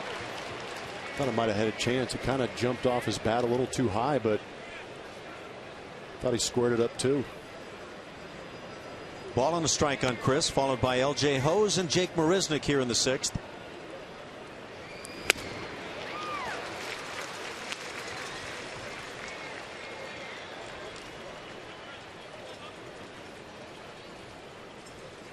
These Rays do not like to have their starting pitchers face a lineup 3 times.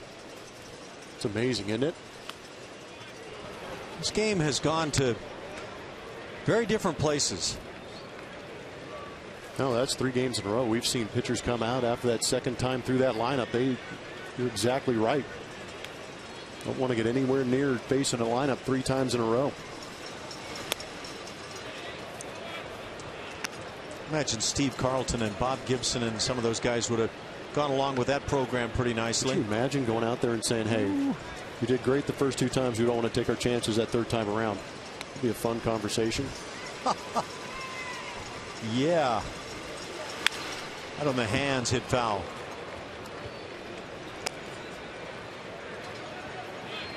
Chris did a good job working himself back into this 3-2 count here. See if Gomes can make a mistake and let Carter hammer it. Gomes is a Tulane University guy, originally drafted by your Padres. Carter stays alive at 3-2.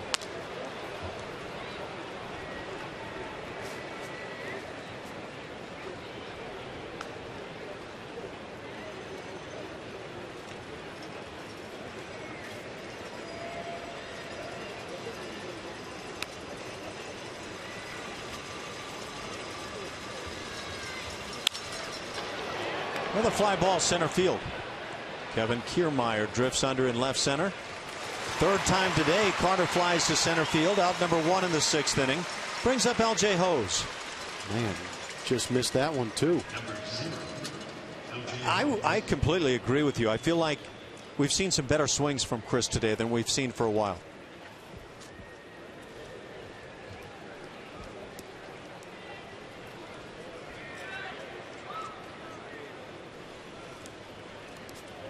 L.J. Hose has grounded out and singled.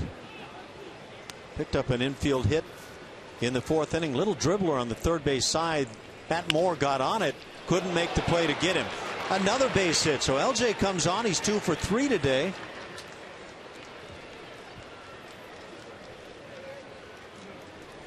It's good to see. Spark plug.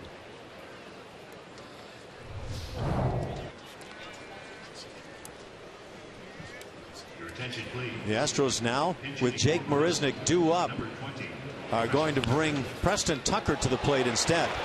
Against the right-hander Gomes, maybe a chance. It's early 6th inning, but the way the Astros have been going offensively, is it really early? Yeah, it really seems that AJ's trying anything to put these guys in positions or to succeed. Just create some situations where they can get some back-to-back hits.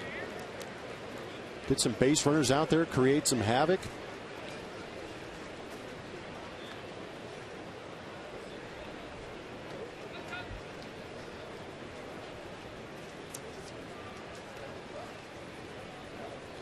He's been a pretty good pinch hitter this year. I think you'd have to agree. A couple of bombs.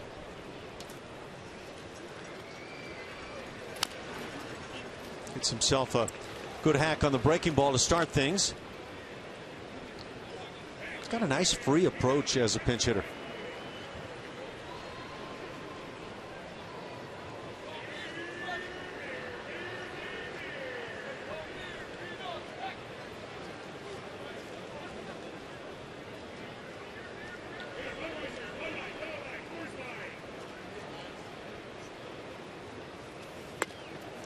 And now 0-2 the count.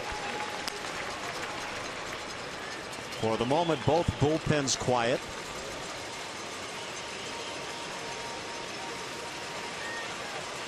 The Rays with 4 runs on 3 hits. And they don't have a home run.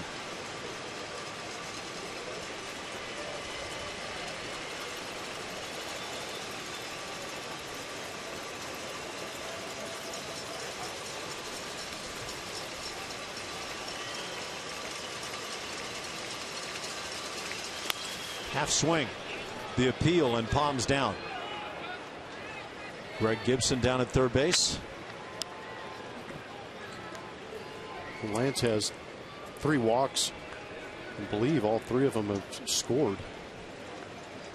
So that would explain that line you just threw up there, because it does look awfully awkward when you see 4 runs, only 3 hits. My first thought, if I saw that line, would be, well, they hit a home run or 2. Yep. But yeah, it is kind of one of those awkward line scores. High fastball blown by. Tucker strikes out as the pinch hitter. Out number 2, it brings up Jason Castro. The Astros face off against their in-state rivals, the Rangers, in a 3-game series, July 17th to the 19th. On Friday the 17th, 10,000 fans will receive a replica silver boot presented by Academy Sports and Outdoors. For tickets, call 1-877-9-ASTROS or visit astros.com.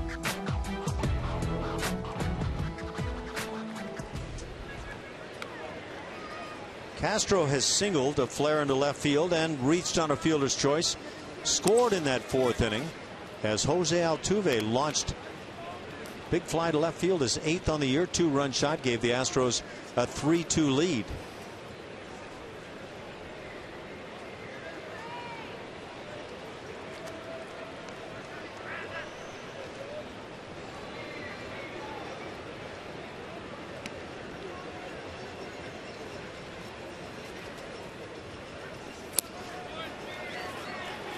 I think as much as anybody, this is a guy looking to refine the good times with that bat. It'd be like picking up a free agent. Yeah. You could add that bat again into that lineup.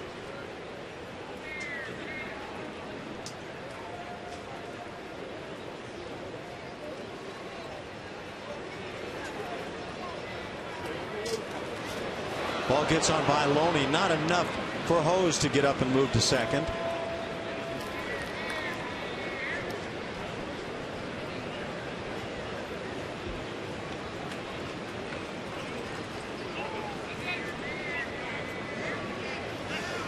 Two years ago, Jason Castro hit .276, 18 home runs, drove in 56. His numbers would fit in very nicely right about now.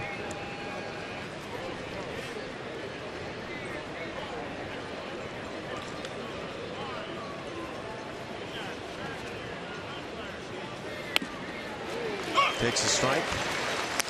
2-1 the count. Leadoff man Jose Altuve waiting on deck.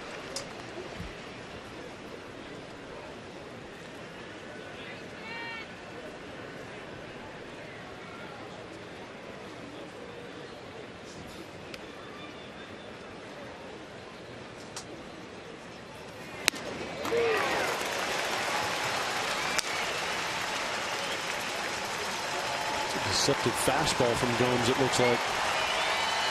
They slipped that third strike by Tucker at about 92 miles an hour, but it looked like it was just planing out over the bat.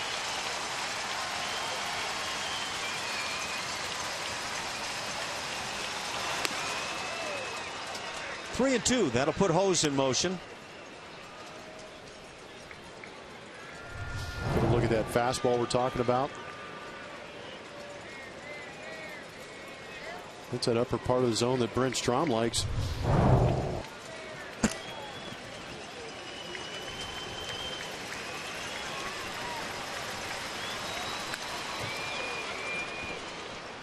Castro stays alive.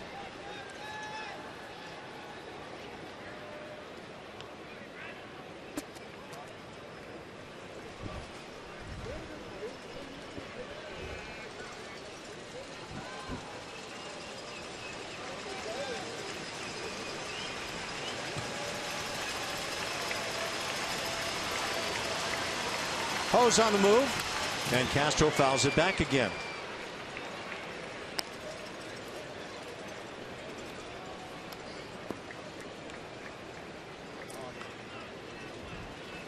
There's Altuve. Mr. Big Fly waiting on deck.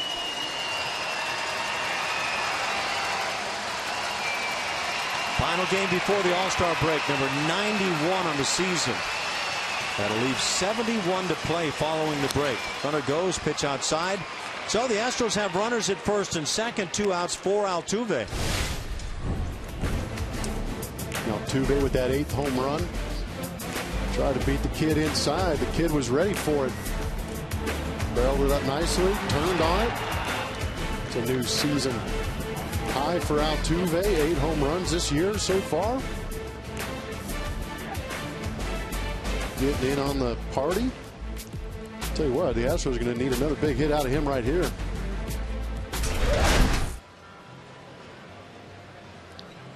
Altuve 1 for 3. And the Rays now with a meeting at the mound. They don't have anybody throwing in their pen right now. Jim Hickey, the pitching coach, is out there.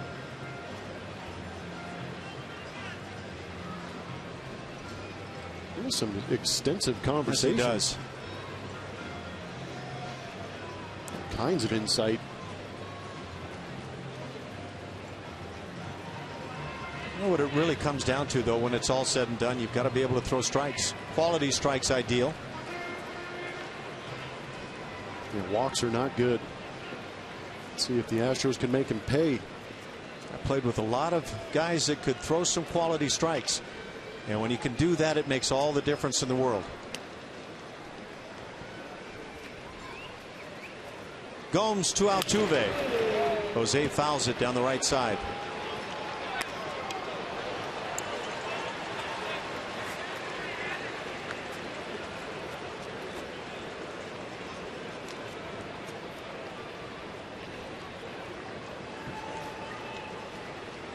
Eight home runs for Jose, and Plummer mentioned it. That's a career high.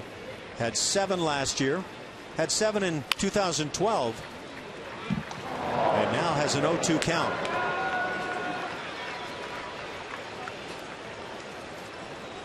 His next home run will be the 30th of his career.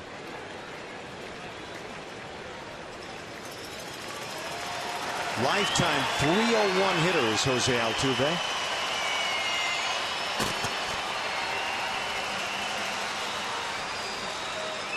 Casale keeps it in front.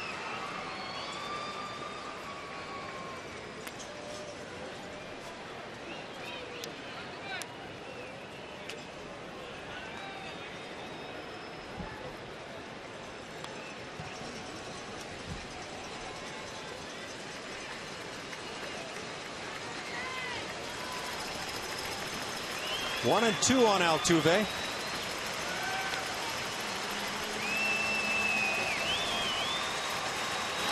Half swing. The appeal to first. No swing. Man, that was a full body take.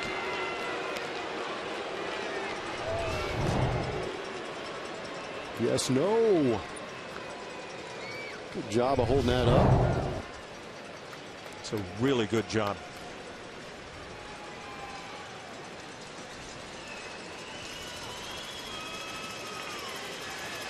So 2 and 2 on Jose. It's a tough fastball. Puts it to the seats down the right side.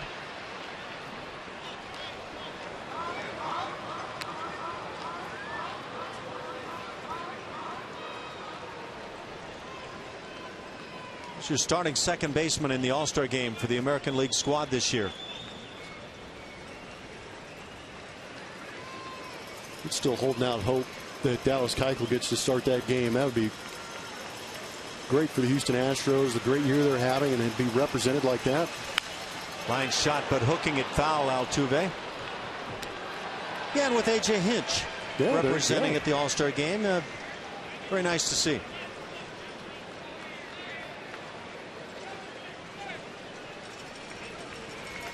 But how the Astros, I'm sure, would love to go into the All-Star break leading in the American League West.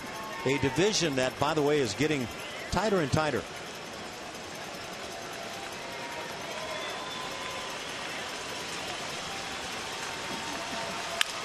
Drive to the gap in right center field. Kiermaier back and makes the running grab. And that'll do it for Houston in the 6th inning.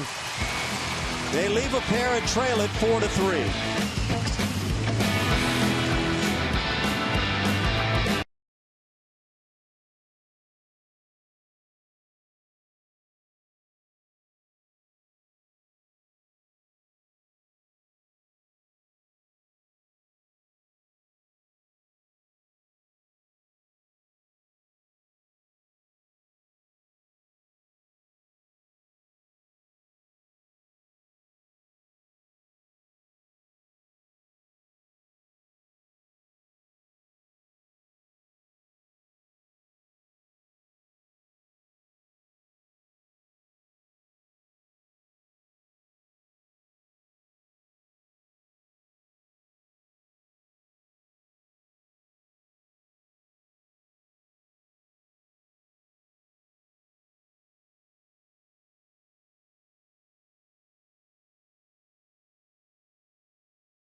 good changeups early on in this game. John Jaso's been a victim of that twice. Freddie Zeismore's got 2 strikeouts. Evan Longoria's been a victim on that fastball. Even in slow motion, this stuff looks nasty. He's got 5 innings under his belt, 3 hits, 4 earned runs, 3 walks, and 9 strikeouts. Showing a plethora of nastiness. McCullers back out there for the 6th inning, facing James Loney, the cleanup man, in the first pitch. Breaking ball in for a called strike. It'll be Loney, Forsythe, and DeJesus. The Rays now get Steve Geltz, right-hander, throwing in their pen.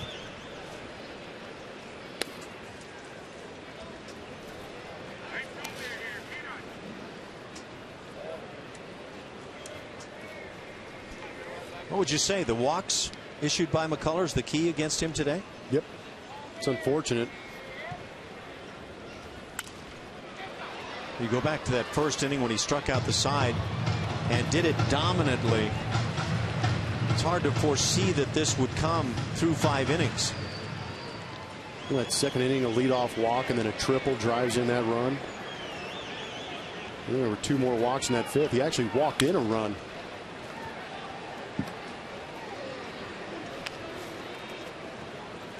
That was John Jaso in the 5th inning.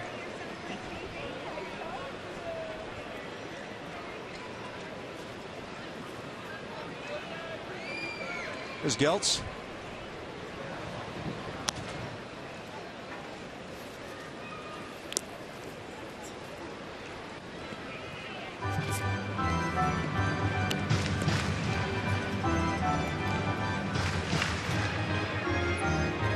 When the Astros came into Tampa Bay, the Rays, they were spinning down the drain. They had lost 4 straight and 11 of 12. And now they are winners of 2 straight. Line drive, base hit to center field. James Loney gets it started in the 6th.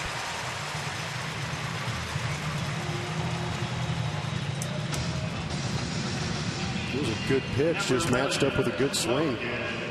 Loney not trying to do too much, just shoots it right back up the middle. And just the 4th hit for Tampa Bay. Logan Forsythe stands in.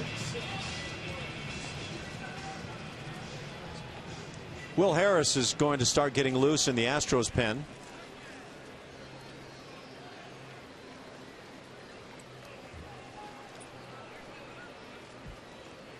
There's Will. What a first half he's put together.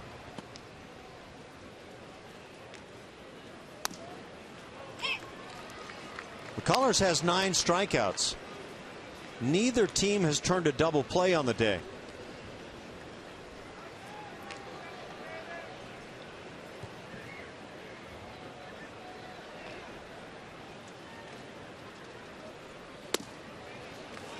Going to the count now to Forsythe. He was caught looking in the 4th. Jaso, Sizemore, and Longoria have each struck out twice today against McCullers.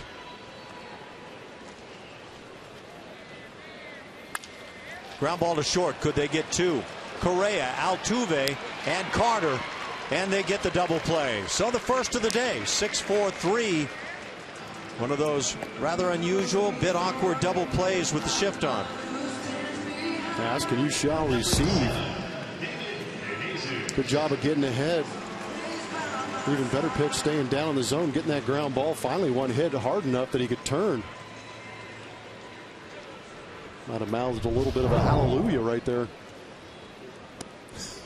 If not him, you certainly got it on the board. David DeJesus, 2 for 2. He's playing well. Triple and a single. Scored a pair of runs and drove one in. So maybe it's the walks and David DeJesus the big difference in the day.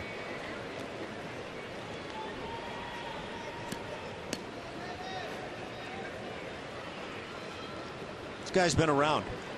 Still playing good baseball. How about that changeup? 35 years of age is David DeJesus. Watch the swings on the changeup when he actually throws it in a swingable zone, and guys aren't close.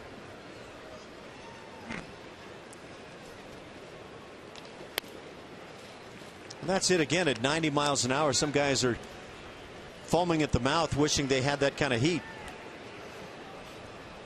Jesus came to the big leagues in 03 with KC. 13 years now in the major leagues. Slider got him. 10 strikeouts for Lance McCullers as he heads to the dugout after 6, and yet trails it 4-3.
Astro brought to you by your local Honda dealer. Here are your clues. 10 seasons, 2 stints with the Astros. He had 2 home runs in a game after having food poisoning.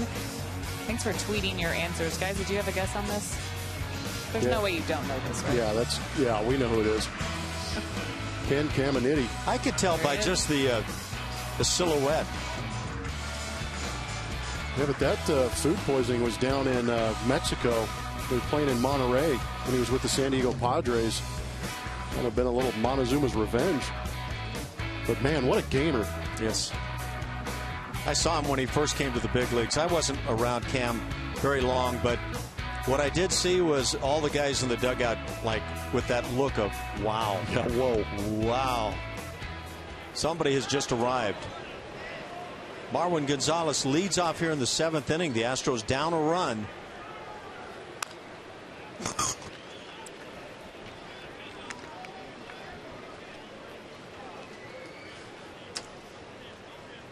Yeah, you know, I apologize for coughs getting through, but the cough button is not working worth a darn here.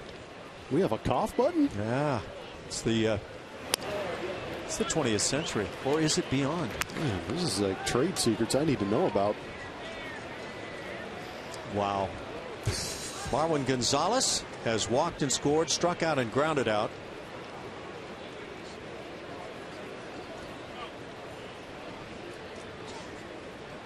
Get a look at Geltz's numbers. He's got 2 saves and 2 opportunities. Whip under 1. Seems like if guys make contact, they drive the ball out of the ballpark on him. Hot shot past the diving second baseman into right center field. Forsythe got leather on it, but that was it. Marwin comes up with a base hit to start the 7th. Shortstop, Carlos Torre. Under the radar, Marwin.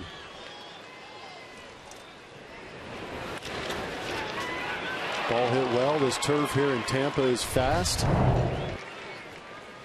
Shot that one through the infield. You know, when you talk quick and direct to the baseball, Marwin is really exemplifying that from both sides right now. He is locked in. Carlos Correa has doubled, his 10th. He's drawn a walk and flied out. Evan Gattis and Colby Rasmus to follow.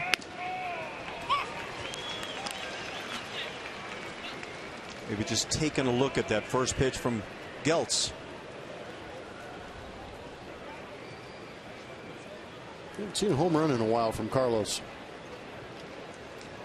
Is that your way? Yeah, I'm calling it, man. Let's go. Need a big hit to pick up Lance. Just under the knees. Ball and a strike.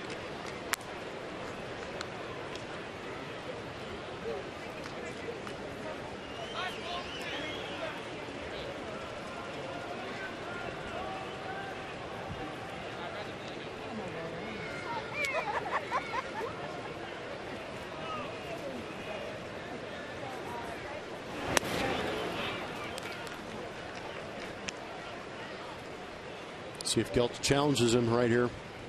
Geltz has that fastball around 92. He's also got a slider, split finger. Don't want to fall behind 3-1. Time for a big swing.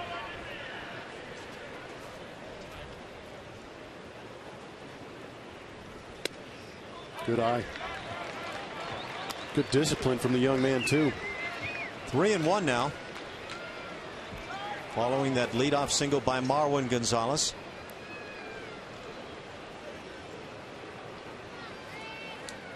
Only home run of the ball game. Jose Altuve in the 4th inning, a 2-run shot.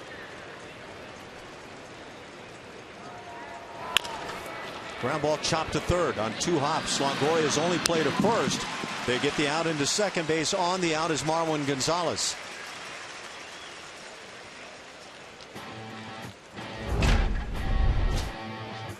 Watch this guy play. Unbelievable. He had a better arm from his butt than I had standing up. Man, have I told you the stories when I played in San Diego? We would force the video guy to pull out old tapes of Ken Caminiti playing defense and hitting and just sit there for hours watching him. Just in awe of what that guy could do on the baseball field. He was better than the others around him much of the time. I've told the story that he came during spring training with the catchers and decided he wanted to throw to second base. And he just flat embarrassed everybody. And for me, the best arm I think I've ever seen. Evan Gattis takes the ball. It's hard to judge because you'll see a pitcher occasionally. It's got a good fastball, go to the outfield and throw, and it kind of wakes you up. You see how well they throw. But for non-pitchers, it's kind of a handful of guys that I would think about for greatest arm that I've ever played against or seen. Cam would be at the top of my list. A lot of people say Sean Dunston, and then you go to number of right fielders. Yeah, Sean Dunston is one that shocked me. I hit him a ground ball running down to first, and all of a sudden you just hear this whap at first base. And you're like, good grief. You could hear it coming across the diamond.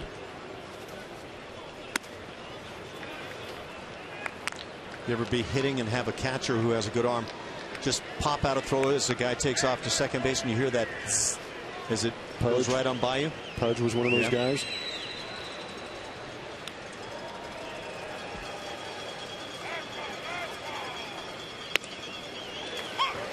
Breaking ball on a 3-0. Don't see that too often. We've seen this day and age, the last couple of years, 3-0 green lights up plenty. Geltz wasn't giving in on a 3-0 count to Evan Gattis.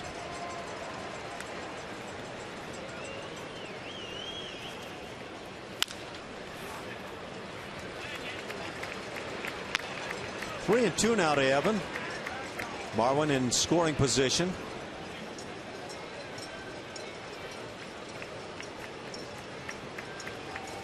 The Astros 49-41, a half game in front of the Angels.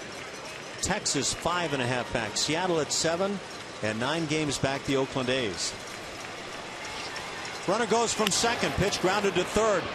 Evan Longoria with the play onto first base to get Evan Gattis second out, and Marwin is at third as he was running on the pitch.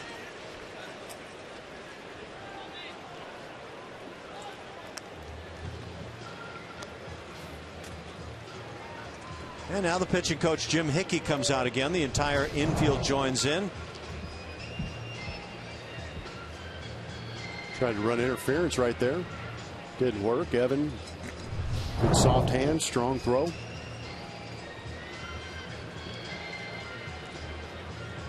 Well, quite a meeting going on the mound again.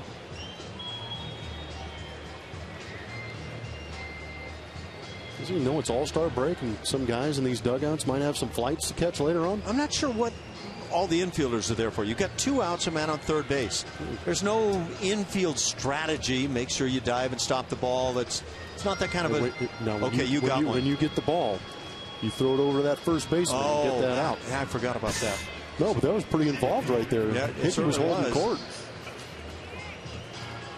Sometimes I wonder, is a lot of this about perception these days? What are you perceiving? I'm just going to leave that there for you to analyze. Just dangle it out there.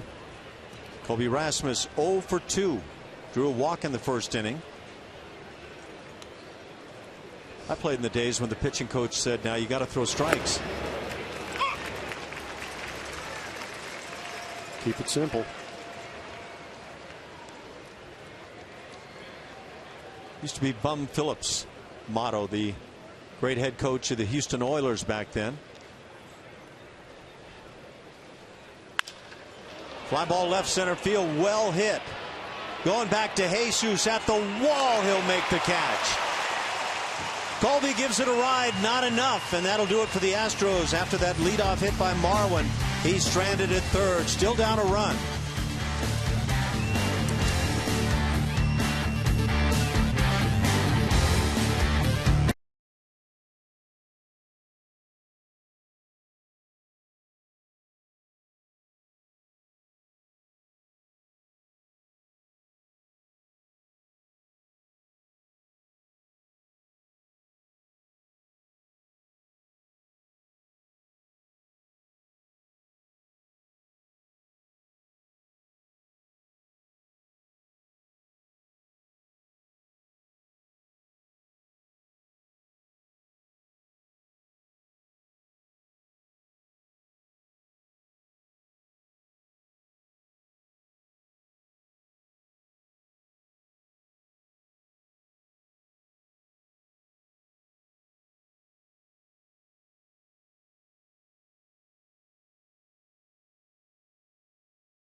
And it's about Mr. George Springer.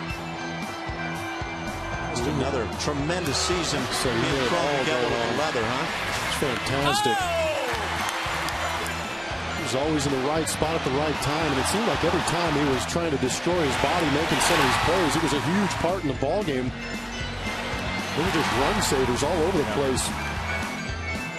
Staying healthy through all of these plays. Of course, some of this is from last year, but he's been the highlight reel defensively for me over the past couple of seasons. Yeah, well, we were asked who's our defensive MVP in the first half, and we both said George Springer, hands down.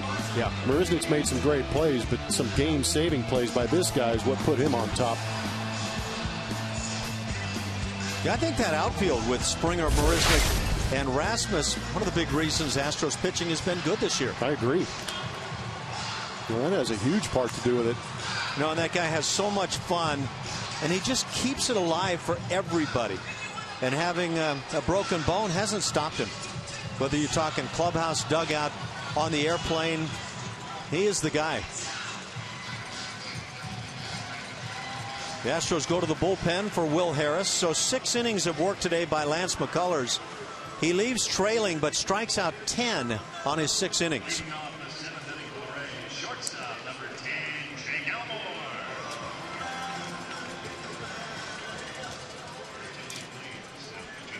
Will Harris has such good numbers. Bet you his name got bounced around in that all-star coaching staff's meetings. And whip at .74.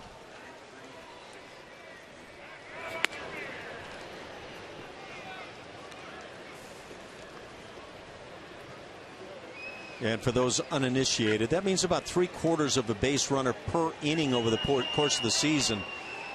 He just doesn't allow guys on base. And falls behind 2-0 as we talk about all that. Jake Elmore, Kevin Kiermaier, and Curt Casali. Rays have a right-hander now loosening in their pen once again.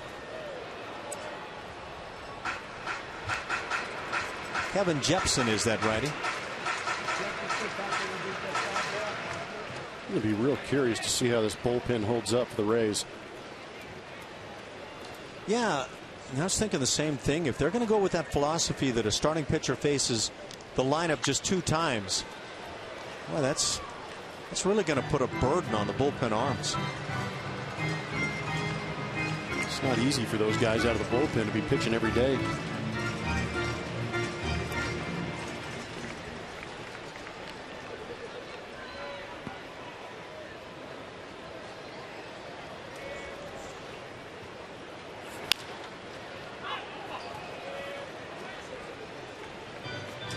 Two and two the count. Jake Elmore leading off the 7th inning. For Jake, I'm sure that base hit in the 5th inning was about as big as they get, and he took a very tough fastball from McCullers down and away, shot it into right field. Wound up scoring that difference maker in the game, run number 4 for Tampa Bay. Lines one to right, coming on alertly, LJ Hose to make the play. Nice jump.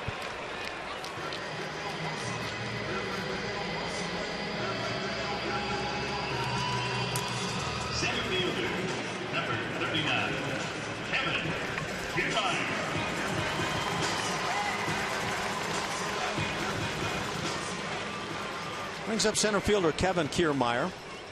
Has grounded out twice.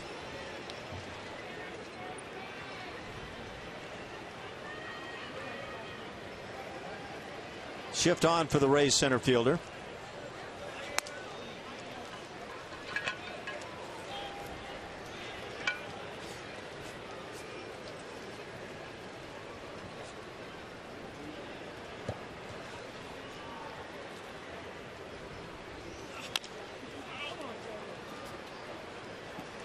Just 4 Tampa Bay hits, and yet they lead it. And again, no home runs for the Rays. The only dinger in the ball game hit by Jose Altuve, and it was a 2-run shot. The Astros have put 7 hits on the board.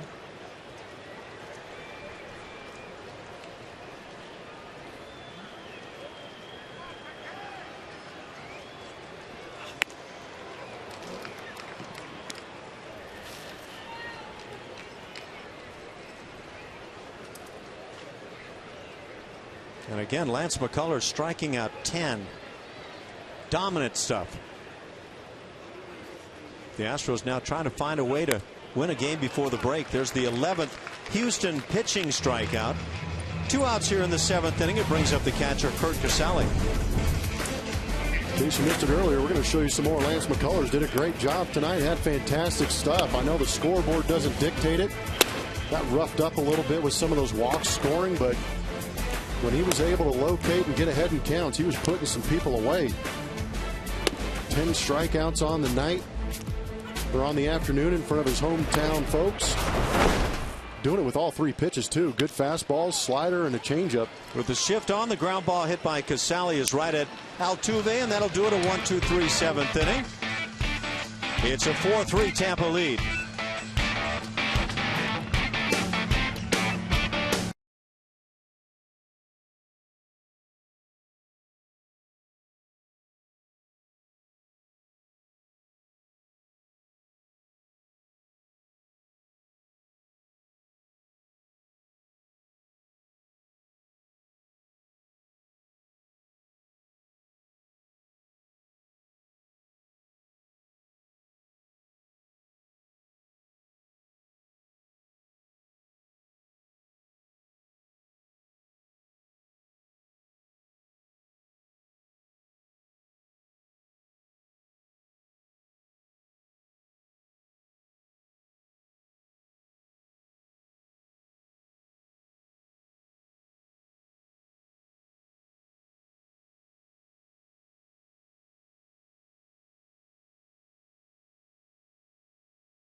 1 second. Houston Astros baseball brought to you by Southwest Airlines. Book your low fare right now at southwest.com and by Jack in the Box. Try the new Double Jack today only at Jack in the Box. What in the world? Need some sensitivity lessons here in Tampa Bay. Seriously, what did that alien do to him? What is going on here? Oh, man, that's got to hurt. Yeah, it's going to leave a mark.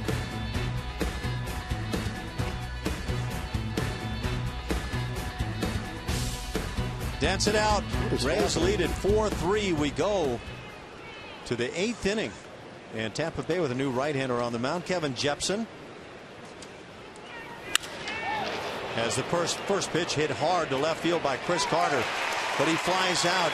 0 for 4 with 4 flyouts for Chris today. But swinging the bat much, much better. Brandon Geyer is the new right fielder for the Rays. Right fielder, LJ Hogue. As you look at Jepsen's numbers, 42 appearances before the All-Star break. That's getting some work in.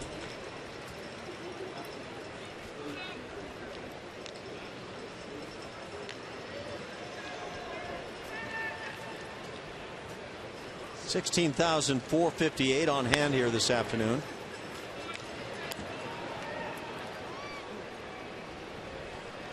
As Tampa Bay crowds go, these haven't been all that bad.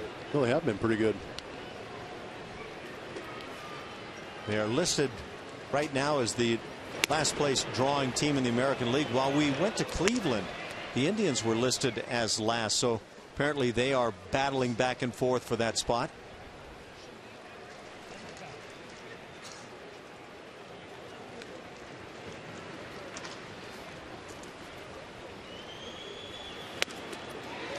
Ooh.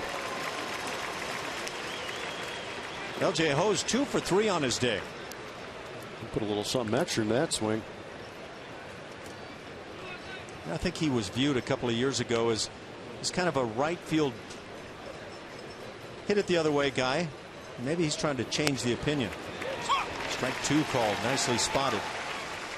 Pat Neshek now loosening along with Joe Thatcher in the Astros pen.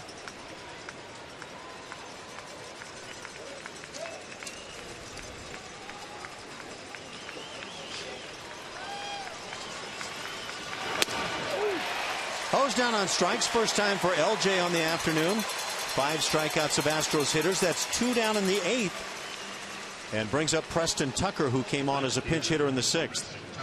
Bird's eye view of that bullpen. There's Neshek on the top of your screen. Might those be 2 of the most unique deliveries in the game right now? Really not collide.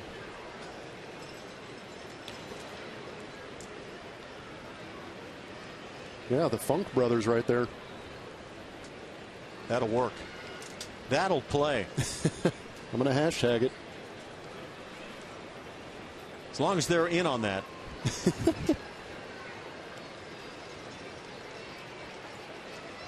Preston Tucker hitting .257. He's had a good road trip. But that's just on the personal note, because as a team, this has been a rough one.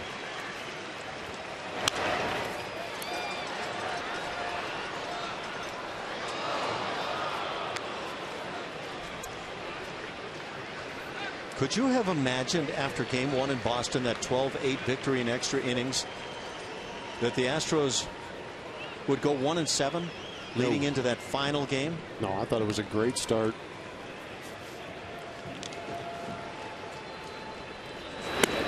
Slider bat starts and goes through.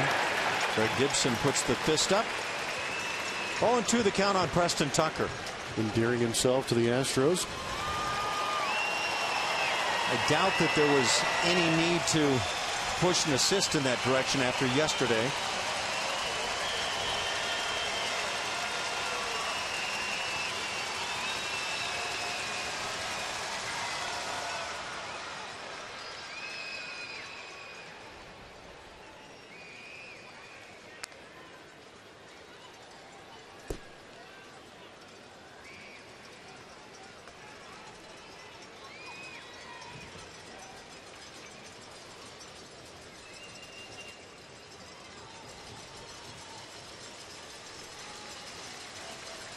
Right-hander Kevin Jepson works the 1-2 to Preston Tucker.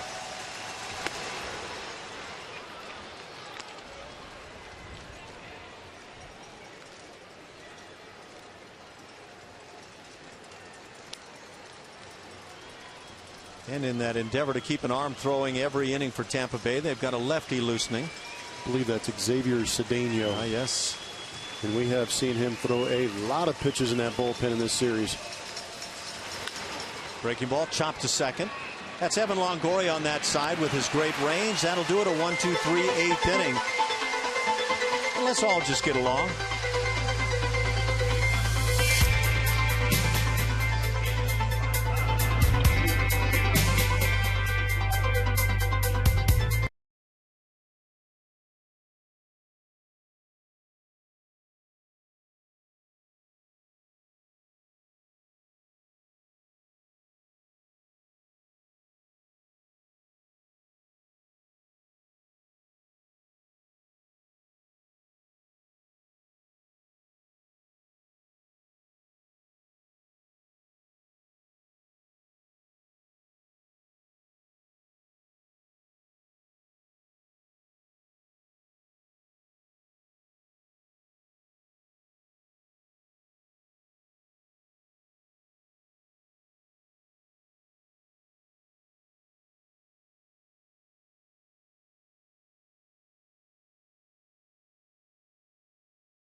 On that first half. Yeah, he's my pick for the pitcher of the first half. I think Blummer just wanted to make sure and expand some of the appreciation. Dallas Keuchel, tremendous. Yeah, I'm going with Luke Gregerson. Keuchel's an easy pick, but Gregerson's done great. 19 career saves coming into the season. He has 18 on the season right now, doing a great job in that back end of that bullpen that was shored up with Neshek. Qualls has been out there, but they've done a great job, and I'm just a big fan. The hitters are hitting .203 against Gregerson. He's done a great job, and now Joe Thatcher comes on. He works the 8th inning. The Astros down a run. Top of the order here, John Jaso, Grady Sizemore, and Evan Longoria. And a base hit to start it. So John Jaso, his first hit of the afternoon, 1 for 3.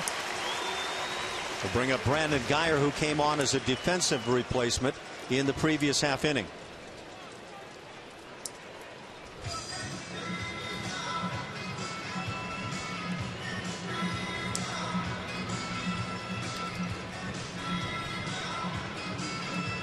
Well, that'll do it for Joe Thatcher. For the left-hand hitting Grady Sizemore no longer in the game. It is a right-hand hitter, and the Astros go to the pen for Pat Neshek.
for me, Evan Gattis, the offensive player, George Springer on defense. We're in complete agreement there. Dallas Keuchel is my pitcher, and I don't think you disagree, and I don't disagree with you. No. Just some guys that have performed easy to very pick well out in the this year. first half. Yeah, it's been a lot of fun to watch these guys go out there and play. Every one of these guys on that screen right there has contributed to the Astros being in that first place position.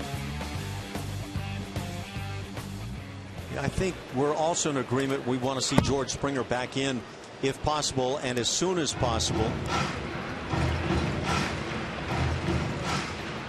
Pat Neshek into the game. Take a look at his numbers. He's had quite a few appearances coming in too, doing a great job. His whip well under 1 also, just like Will Harris.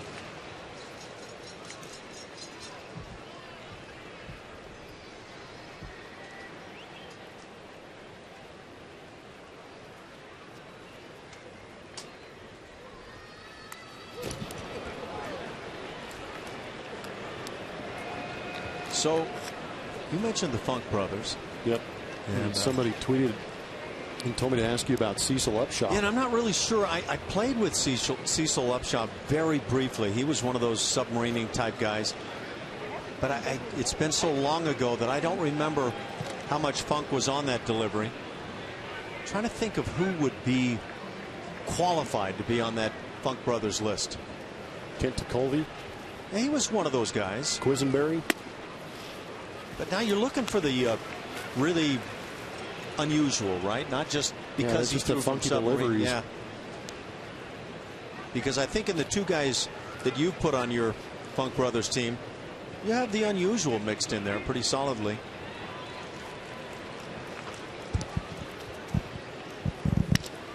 Geyer fouls it back, has a 1-2 count.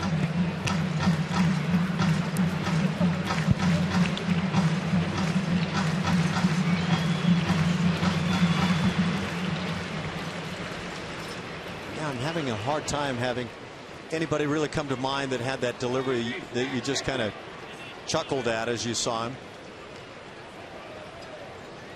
Remember left-handed pitcher Mike Myers?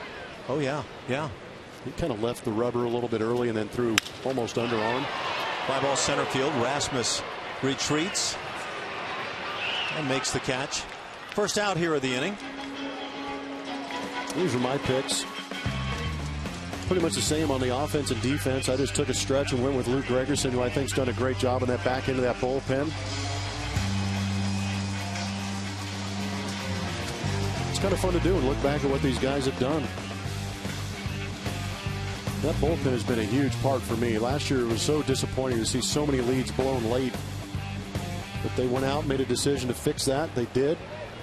And when that young man comes back, get the Astros back to full strength. Should be a good time. Even without George, though, that offense has got to find a way to kickstart.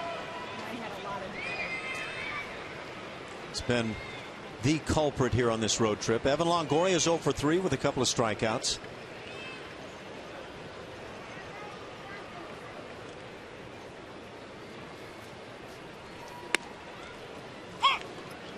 One and one on Longo.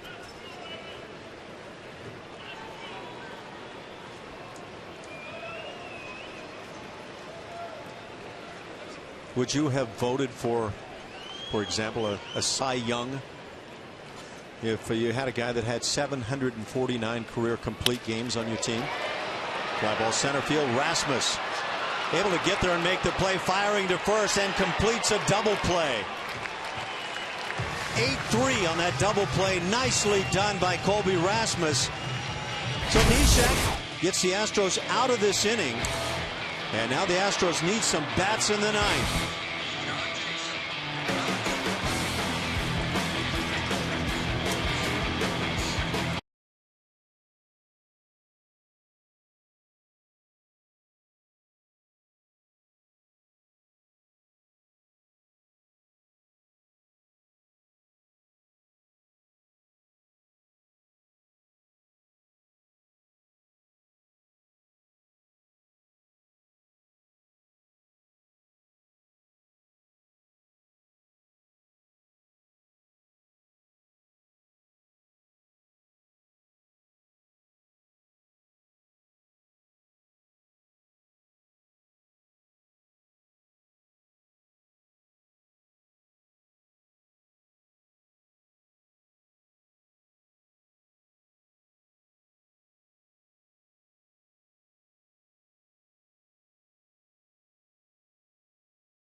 through August 2nd. Biggio Weekend giveaways include a Hall of Fame bobblehead, replica pinstripe jersey, and a replica Hall of Fame plaque, each to 10,000 fans. For more info, visit Astros.com or call 1-877-9-ASTROS today. Following today's game, A.J. Hinch, Jose Altuve, and Dallas Keuchel will head to Cincinnati, flying in tonight, and they're all looking forward for the chance to represent the Houston Astros, and they'll have a lot of fun while they're there. But the guy's telling me that they want to win this All-Star game. This team is one with a lot of confidence, and they want to be playing in late October, so I think that's good to hear from them. And Altuve, with the first start that he'll make, very excited for him. And Dallas Keuchel, we're going to find out very soon if Dallas Keuchel will be on the mound to start the All-Star game. Just a really special time for this organization. Thanks, Julia. And that really is intriguing for me. There are other names. Chris Sale quickly comes to mind as being legitimate and deserving to start, but Dallas Keuchel right there with anybody. Jason Castro leads off the ninth inning. The Astros down 4-3 here in the ninth, trying to avoid the sweep at the hands of the Rays. After losing 3 straight in Cleveland, that means you're also trying to avoid a 6-game losing streak heading to the All-Star break. And if that should happen, the Astros will have lost 8 of 9 going into the break. Oof. So a nice little turnaround here would be very welcome. Castro, Altuve, and Gonzalez due up in the inning. Very close. It's 1-1. And Brad Boxberger on to work at the closer for the Rays. Tied for 4th with those 22 saves in the American League. And heading to the All-Star game.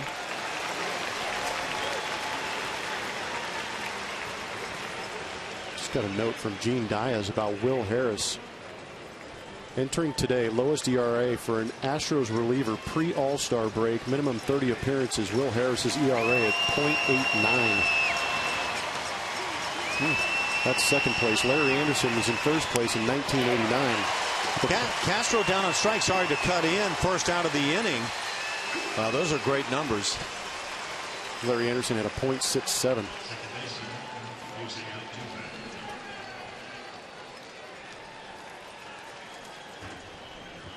And a lot of issues.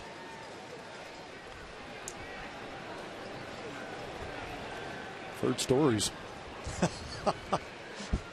He's a gem. Longtime broadcaster now with the Philadelphia Phillies. Jose Altuve is 1 for 4. He's put it in the air 4 times today. One of those didn't come back.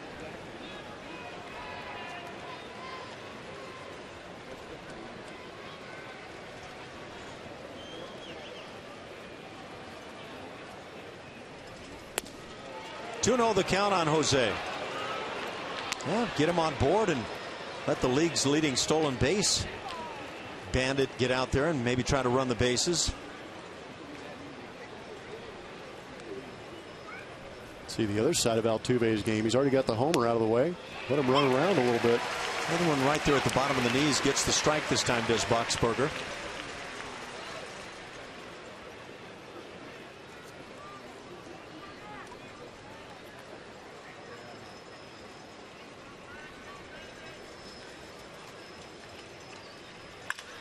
Ground ball up the middle, but that's not a good spot. Forsythe is there, second out of the ninth. Stay tuned after the game as the studio crew breaks down all the action from today's game, plus interviews from the clubhouse and much more. That's on the Astros postgame show presented by Houston Methodist. Down to an out. Nobody on base for Marwin Gonzalez.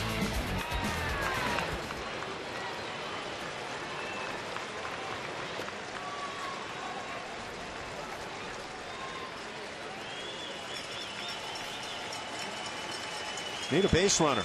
Carlos Correa waiting on deck.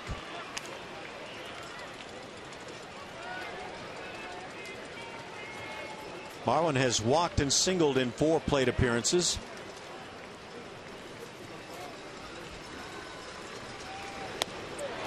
Changeup on the 1-0. Yeah, that's a good one. Boxberger shown already. He's doing a good job of locating his fastball, but pulls the string nicely on that pitch. 80 miles an hour versus the 90-91 job by McCullers. It's crazy.